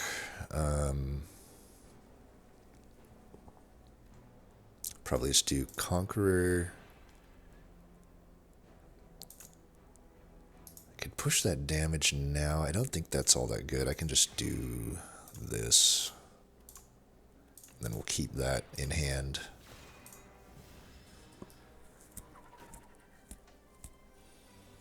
This fucking guy, huh? This fucking guy. Okay, we got Bulwark. That's good. It's playing nicely for me now. It owed me several things worth. I can use this just to block. I can also just Stardust. Am I close to killing this guy? Not quite. Like half. But I think I could Smith Reflect, and that's already blocking, and I can just hold the other stars. So we can Smith. And then, what's this up to? 40. Reflect. Now we're full blocking.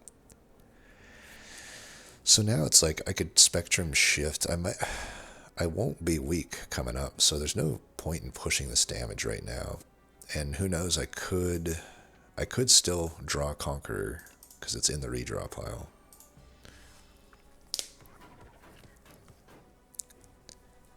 Hey, stop hitting yourself, buddy. I think we're pretty close to killing him here. Yeah, we got the Conqueror. Beautiful. Boom.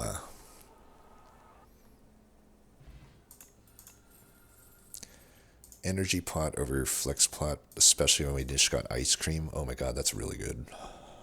Summon fourth is definitely going to be good, since Forge is important for us.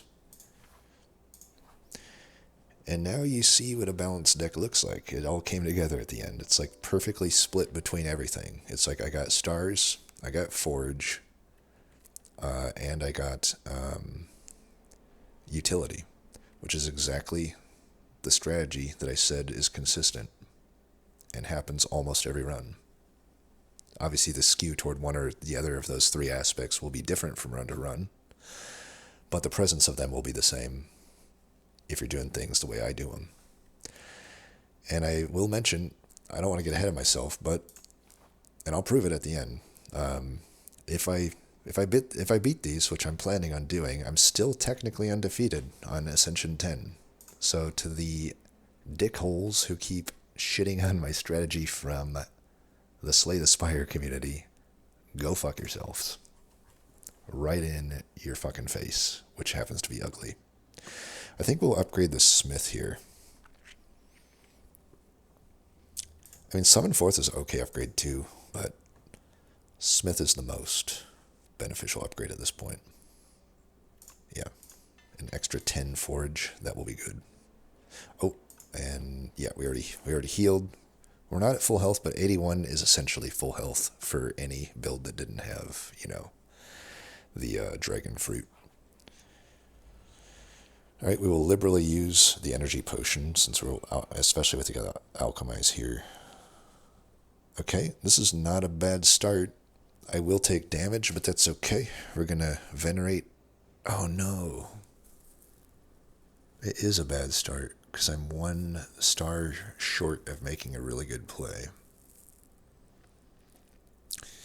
Very tempted to dupe the venerate here, because then I could triple play the Smith, but I think we just venerate Smith, defend, wait for the alchemize to come back. We don't need to rush this fight, and having that decisions in the redraw might be good. So yeah, we'll do that.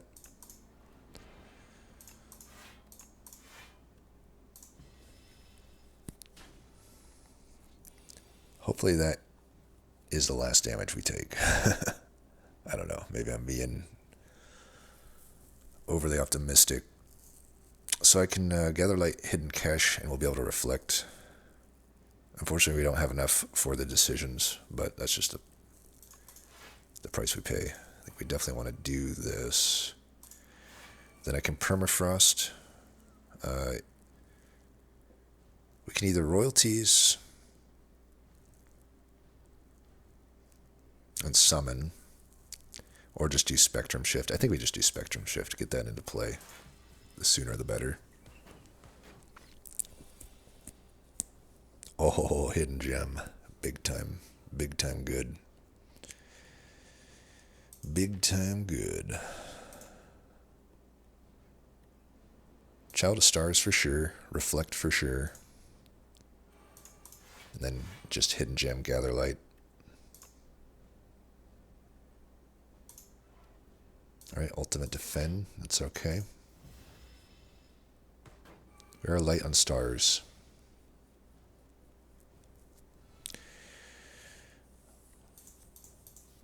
Don't have any rares. Hidden cache, we really would have loved to have that this turn, but we got the convergence at least. This will fully block us, so let's play that. We can play this just to get it exhausted. I don't think it's necessarily useful for us. It might be, because Forge is good. Maybe I keep it. Doesn't do anything this turn other than exhaust. We obviously want to do this, I think. The shitty thing there is, I guess we can just get rid of a defend then. It might be good to preserve this.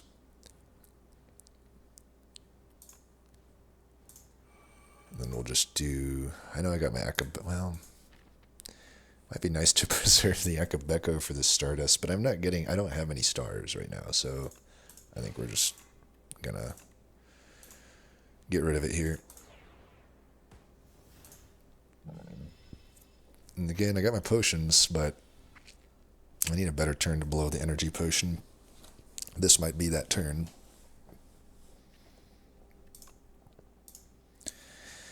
Okay, we did not redraw. We were one short of that, so this Anointed is actually not so good. We definitely want to play this. Why doesn't this just pull it from everywhere?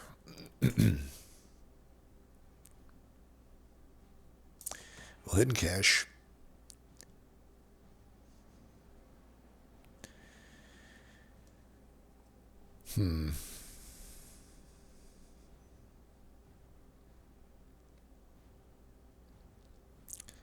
This is probably happening. I think we should do this. Severance works. Not really, now that I just thought about it, because I don't draw cards. That was actually a horrible card to add.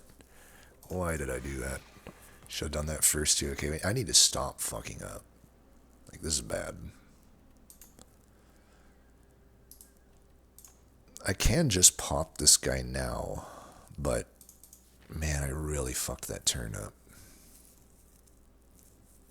I really fucked that turn up. Very disappointed in myself. I'm like throwing this run that's a free win.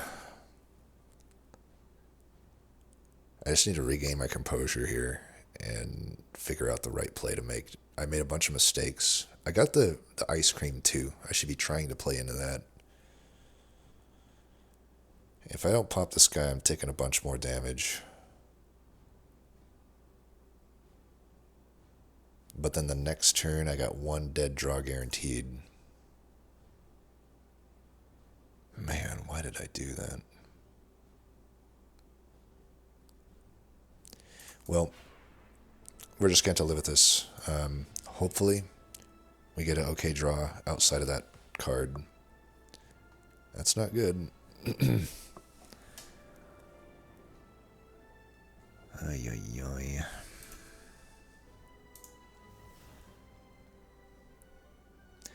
Well, I can summon forth to get it back in. I can hidden gem. If I could hidden gem, and maybe I'm lucky and I get a 1 out of 29 on the Sovereign Blade. I mean, for sure this always gets played, so let's do that. Stardust. Okay, that could be good. I can finish this fight with that. Gotta be honest, though. 24 damage. I just can't take that. Let's do this first. Maybe it gets us something.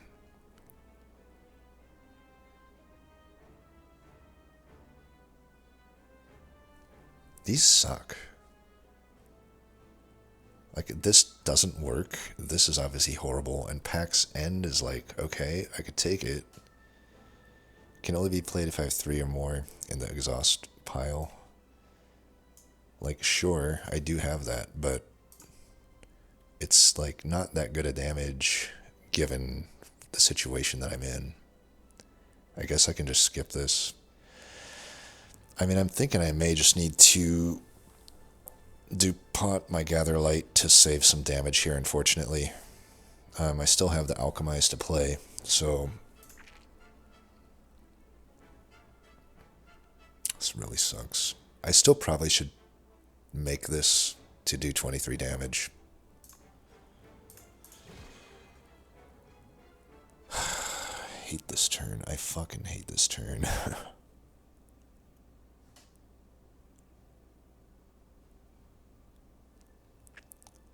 I guess I should still do this. Put this on top, just so I can get it played. I mean, it will earn me 2 extra HP for what it's worth.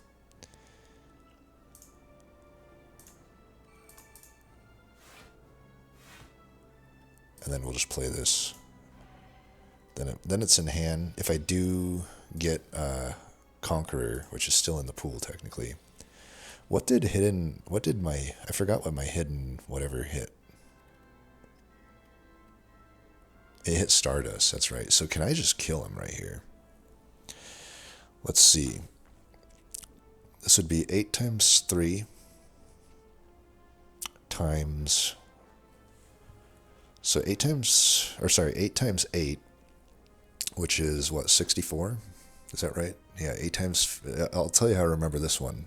8 times 8 fell on the floor. Pick it up. It's 64. That's how I learned it in school. So 64 times 4. Is that lethal? It's not even lethal, is it? 64 times 4 is not lethal.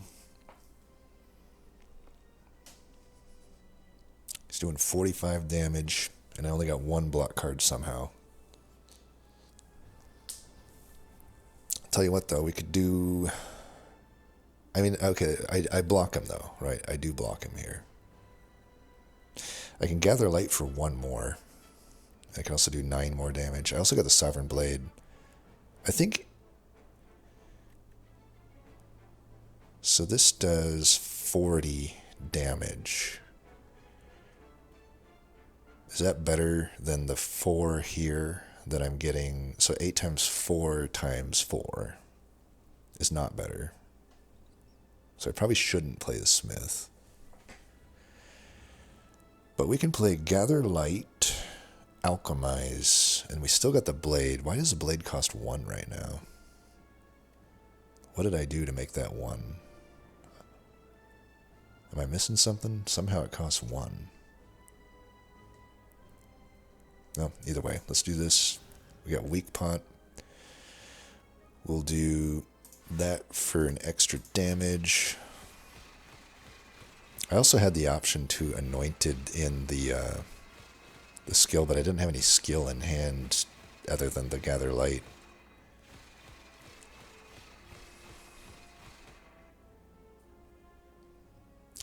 Why did I think that was going to get me more block?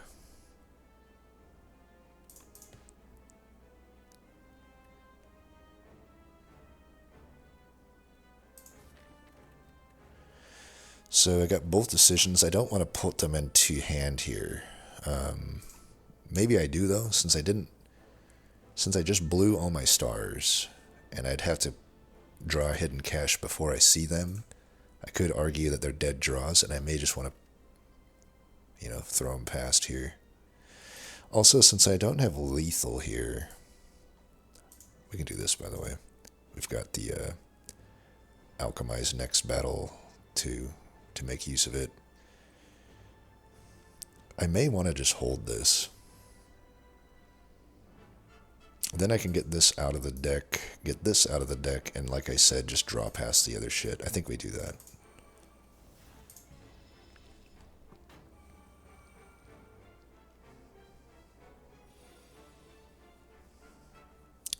Panic button will not be too good here. Reflect is unfortunately drawn out of order. Not good. Well, we can use charge to do a little something here.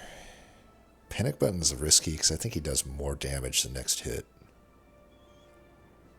But I can block what I can block.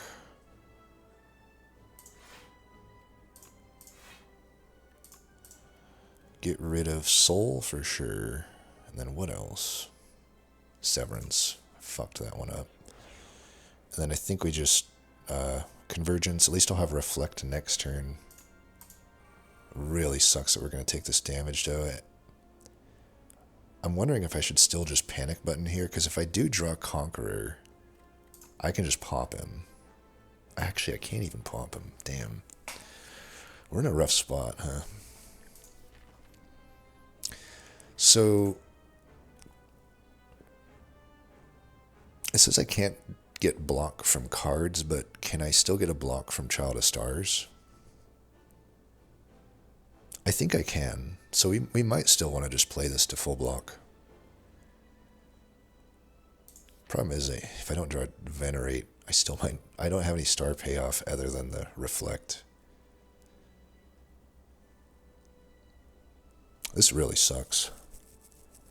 I did not expect to be taking this much fucking damage in this fight. I only have myself to blame, though. I made several misplays.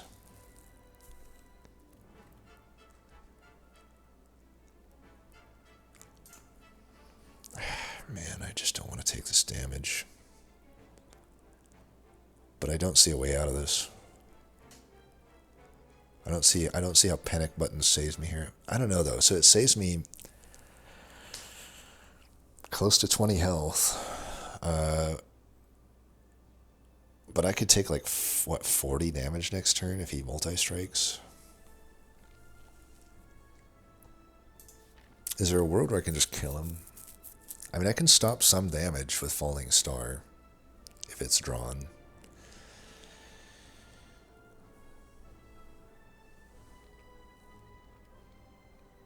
I think we do play this. Hopefully it's it's gonna do like so much fucking damage here. Well, we'll have our moment of truth here on whether or not the payoff is able to earn stars. Can I kill here? It's like this. We can start with this, see what happens. Okay, we do get the payoff, so that's good. I could probably pop him here, but I also kind of want to keep my, since we're not getting hidden cash here, I do wonder, like, maybe I want to hold this. I mean, obviously we play that. I should play this first, though, right? I don't know, it depends. Depends on if I'm trying to pop him this turn or not.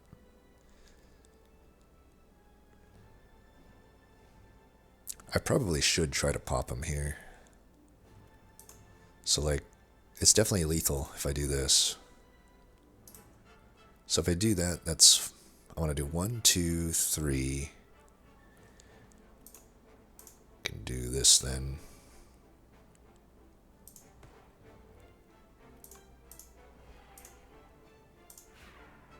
And then I could push this now, but that makes it so I can't reflect next turn if I happen to not draw a hidden cache. 8 cards. I'm guaranteed to draw one though, right? At 7 draws, so no matter what, it's probably good to push this damage. We only need to get 143.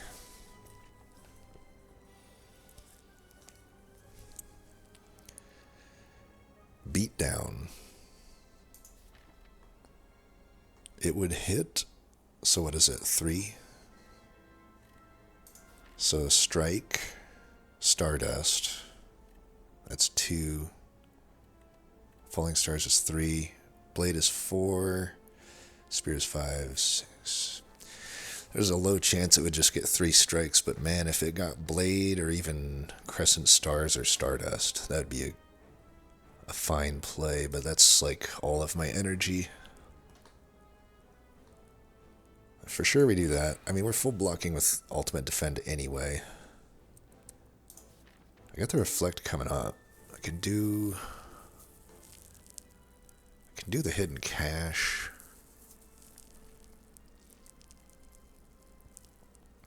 Kind of want to just do double Hidden Cache here, I suppose, and then Ultimate Defend. Then I waste an energy. Maybe it's better to beat down here. It obviously, it just sucks because I don't generate any stars with that play. I could though if I use a potion, but I kind of want to save that for that test subject alpha.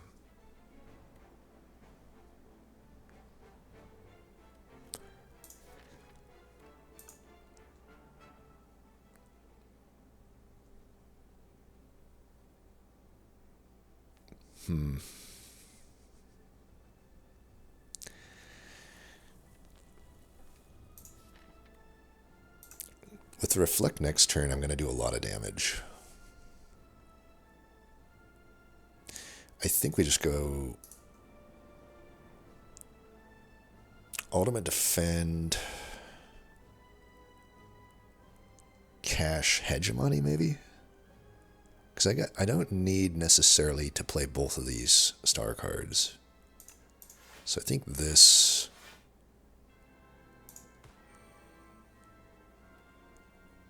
sets me up better. I mean, obviously this would be better if I draw specifically Stardust. We do this though.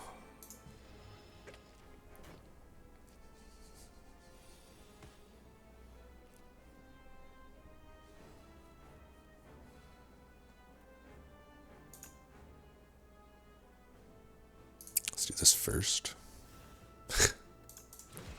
Well,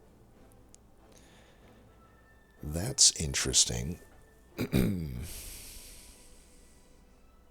we kill him this turn? I can do 20. Then I can play this for 43. So we got 20. Actually, I can begone as well. So I go hegemony. That's 2, and this is 3. I need to be exact. I need to be dead sure that I got lethal here. So we got 27. And then plus that is 50 damage. So I got 27 plus 50. 27 plus 50 is 77. So I do not have lethal, I think. Trying to think if there's anything else I'm missing there. Yeah, I do not have lethal. Or I could begone and minion dive bomb and then reflect. Does reflect block here? Let's just see. Yeah, it's not quite enough, but you know what? I still probably just do this.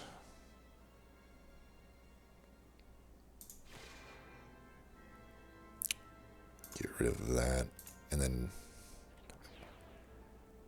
I can do 38, or I can do 28, but still get another dive bomb. And I get more energy. I think it's better if I just do this then. 31, we should be good here. So going in 49 health to the... Oh, he died to the reflect. Perfect. Okay, we got our potion. Okay, I'm going to call bullshit on this. I played royalties. I should be owed gold here. I'm gonna submit that one.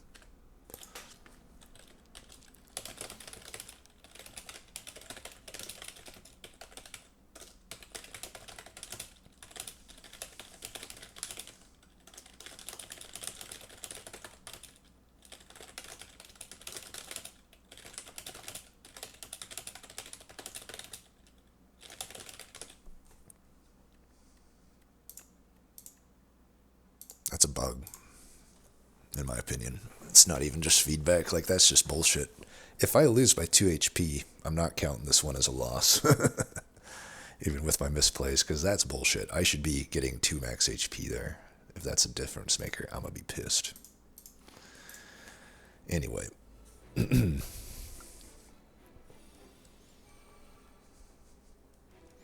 mean, let's read the card text. It says... At the end of combat, gain 30 gold. That was the end of combat. I didn't gain 30 gold. That's bullshit. This is a fucking horrible opener. God damn it. Seriously, god damn it. What the hell? Horrible fucking opener. God damn, that's so bad. How do I draw 3 cost payoff cards? Like, this just happened too many times on this run. If it happens once or twice, fine. You weather the storm, but I got so fucked over here. I mean, on the one hand, I can just proc the ice cream here, and the other hand, I already have this, so it wasn't that needed here. Now I kind of wish I used this the other fight. I think we have to Stardust here, unfortunately, because it's the only way to earn some more block here. And at least I push the Akabeko damage. The only question is, beyond that, what do I do this turn? I mean, I can just let it hit for me for 7, and then I get Sentinel Puzzle. I got the Ice Cream going. If I do this, it gives him an extra 3 strength. I don't want to give him an extra 3 strength for a Summon Fourth or a Defend. They just aren't that strong of plays right now.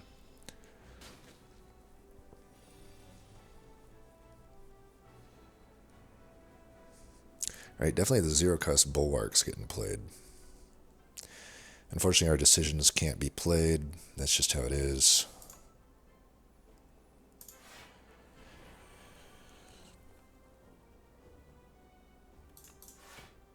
Probably, for sure, play that. I guess we're playing this. Man, we're giving him so much strength here, but I gotta make these plays.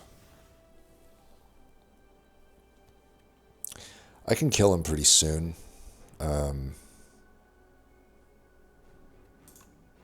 Yeah, let's do this. I guess we gather light. I still full block and I get another star for it. I may need the vulnerability from the falling star. I need to finish him here though. Ain't no way I'm taking this damage. Alright, we got the falling star, so we should have lethal. He'll go to the next phase and we can set up some stuff. Just need to make sure. Yeah, so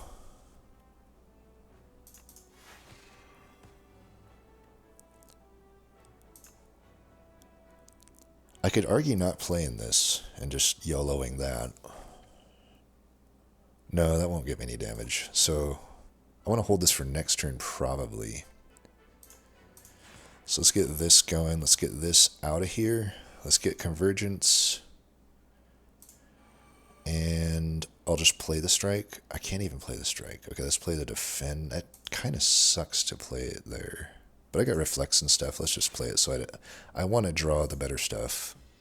I could have also just preserved the ice cream, but I got the energy potion if I need it.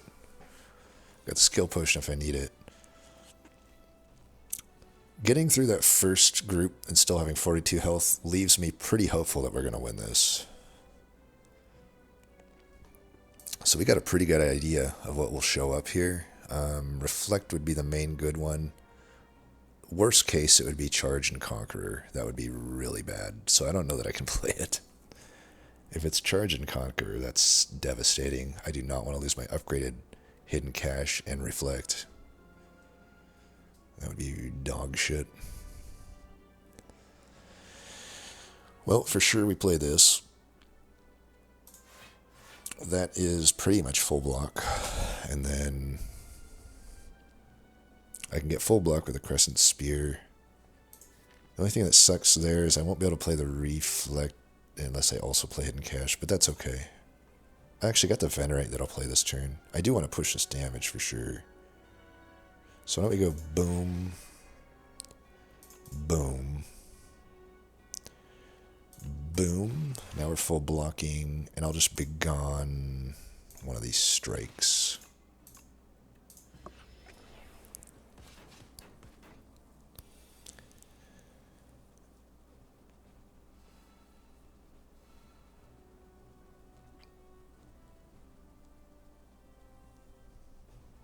Got the Reflect, that's good. We got the Hidden Cache, that's good. We got top decked Mind Blast, that's good. We're always playing this. And I think we play... It's still just 25.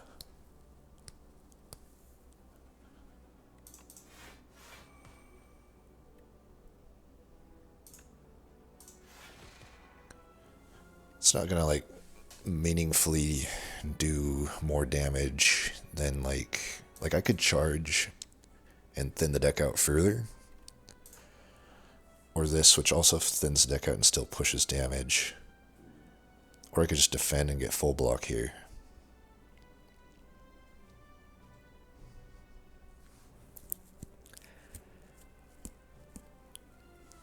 If I take damage, I get a wound. So I think I should just full block. Yeah, let's just full block. I already do 32 damage there anyway. Equilibrium. Hidden Cache Decisions. But then it's just... Yeah, I can get... I could play Equilibrium a lot, which honestly might be good. Alright, 1 sec, I'll be right back. Alright. So we got 44 incoming damage. I could block all that with Equilibrium. All it takes is Hidden Cache into Decisions to set that up. And I can't kill him this turn. So there's no other play to make. Of course, I will never draw another card. Or I'll draw cards, but I'll never get rid of any cards unless I play them. But that's okay. So we're full blocking. I think I still prefer having a defend over a strike. But maybe not. So let's get rid of the defend, actually, so I can push this damage.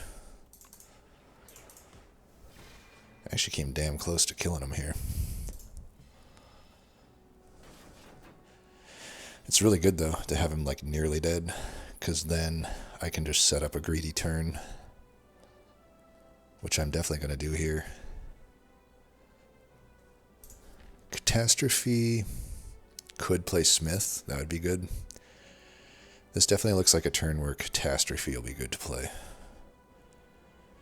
And then we can summon forth to get our blade in hand for the final thing. Let's just do Catastrophe then.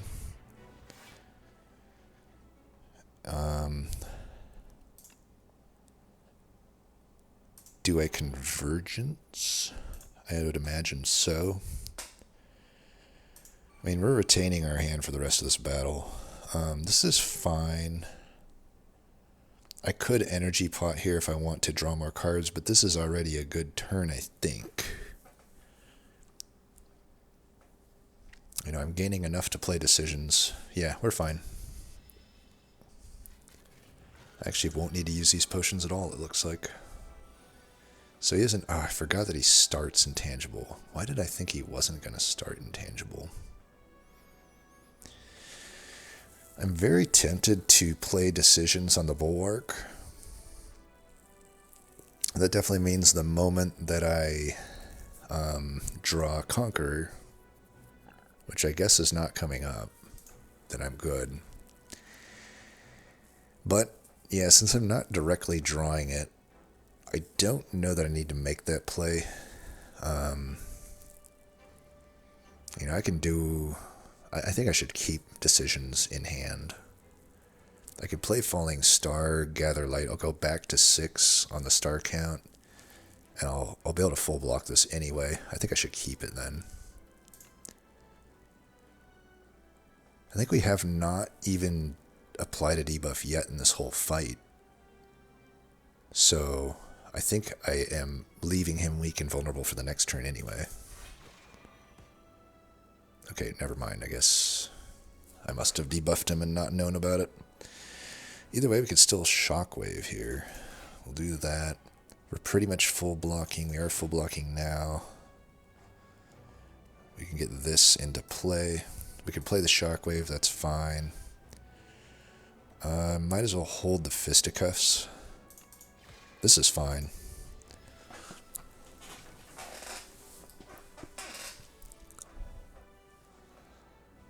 Alright, we got Smith. Do I kill if I Decision Smith? Do I kill if I Stardust? Doesn't have the replay, that was the last fight.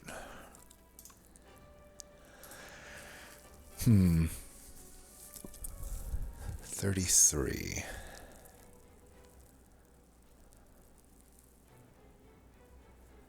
I think the only way I full block is if... So this is what, 6 times 3, that's 18. I can get 18. I can get 13. Wow, that's 31. That's almost... Yeah, I full block, so let's do that. This is going to be glorious. Actually, this kills. What am I saying? Oh, no, it doesn't kill. It does not kill, but... Actually, we're full blocking now. I don't even need to do defend. That's 28 plus... Still not a kill. What if I venerate Stardust? That's not going to be more than that. So we might as well wait on the blade. I could draw Conqueror. I'm not getting weakened or anything. And I can just venerate and hold this stuff. I still got the Stardust for next turn anyway. He is intangible though, so hopefully we do not draw Conqueror here. Alright, we don't, so we're good. I think we actually ran out of our retain. This is our final turn of retain. We still have the Sovereign Blade, so that's fine.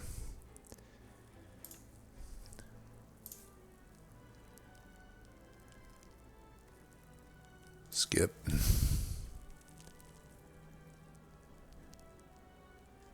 Not much to do on this turn. Just get rid of bullshit. Which I guess is strikes at this point. Nothing else really to do here. In case I'm misreading something, I'm pretty sure I don't have any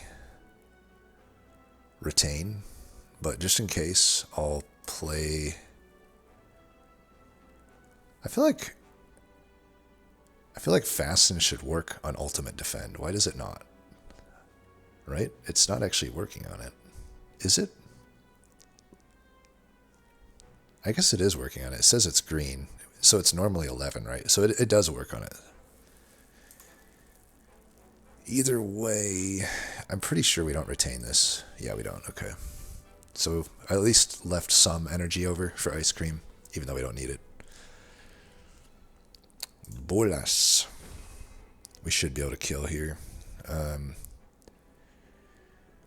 I'm one short of the Smith over. We can just, yeah, he's dead. I had the resummon and 7 energy. He was going to be dead 10 times over there.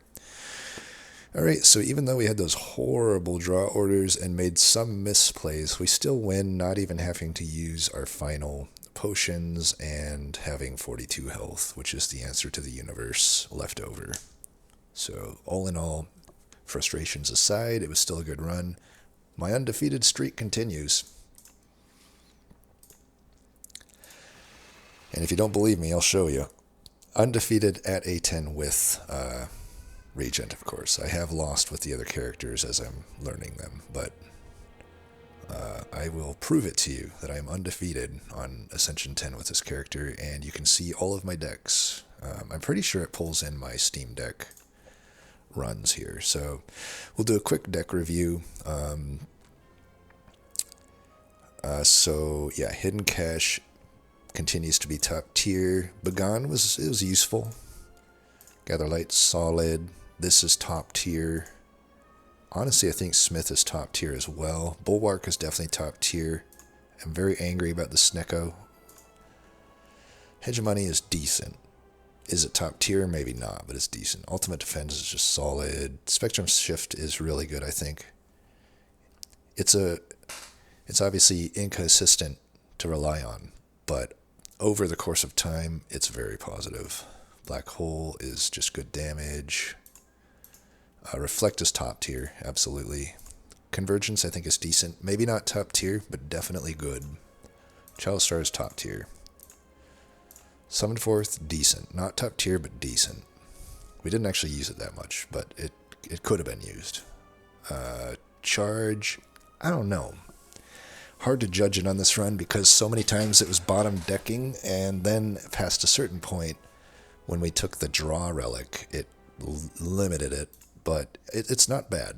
I don't know that it's good, though. Royalties is great.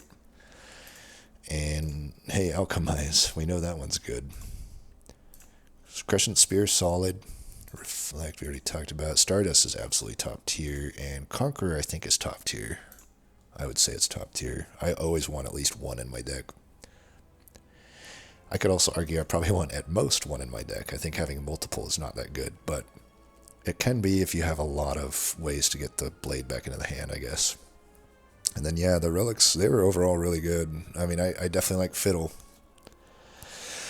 I will have to go back and check the footage though. I swear decisions. I mean, I guess it would make sense if it throws it into your discard pile normally when this happens. I just, for some reason, thought that it didn't, but I guess I could be wrong there. I'll have to go back and check it. So yeah, this was that other run I was talking about. Granted, it was really close to dying, as you can see, but you can also see this was an example of a run where I really didn't have much in the way of stars in this run. It actually, the main game plan was using the forge cards. I still had some obviously good star cards, but as you can see, I guess it's tough to explain this one having not shown you the run, but the order in which I got cards, like by the end I had some good star stuff going on, but for most of the run I did not. For most of the run, it was mainly using the plethora of bulwarks that I had. You'll notice I have like 3 bulwarks in this deck. And then basically, and Spectrum Shift was good too. But yeah. Gotta love that I die on Ironclad Ascension 1, but I still haven't died on whatchamacallit. There's a defect, there's Necro. But we'll keep going back all the way, and I'll show you. Yeah, there's that. This was actually the other video we did, so you already know about that one.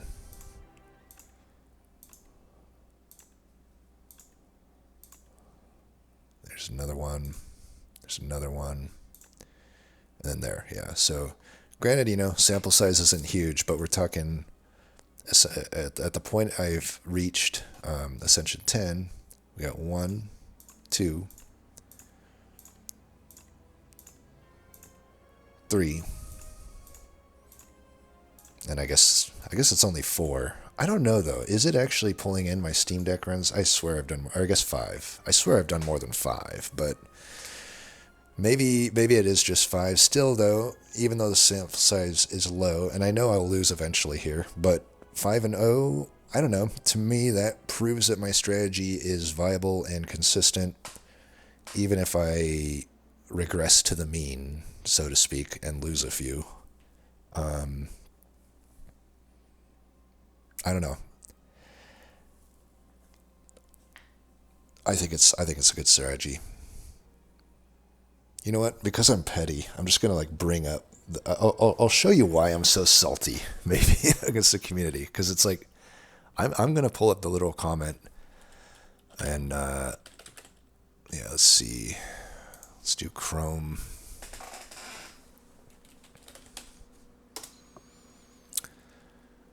Just want to show you why I'm just angry at that frickin' Slay the Spire community. It's like, so I'd kind of outlined to people in text what the strategy is, and then the response is, where is it?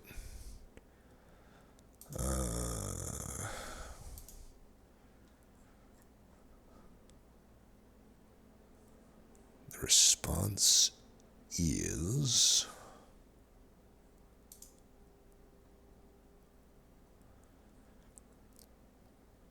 Yeah, so I basically outline the strategy, and then the dude just says, why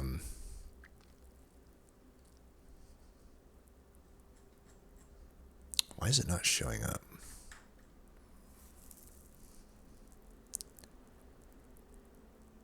All right, one sec. Like I said, I'm petty. I want to pull this up.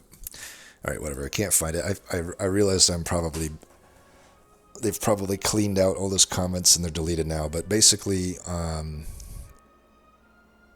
it was just people telling me that I'm lying and that there's no way that this strategy works and that it's bullshit.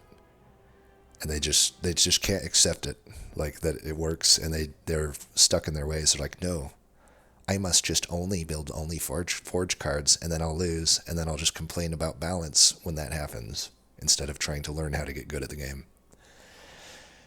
And yeah, so basically fuck them. Anyway, as always, thanks for watching, and until next time, peace.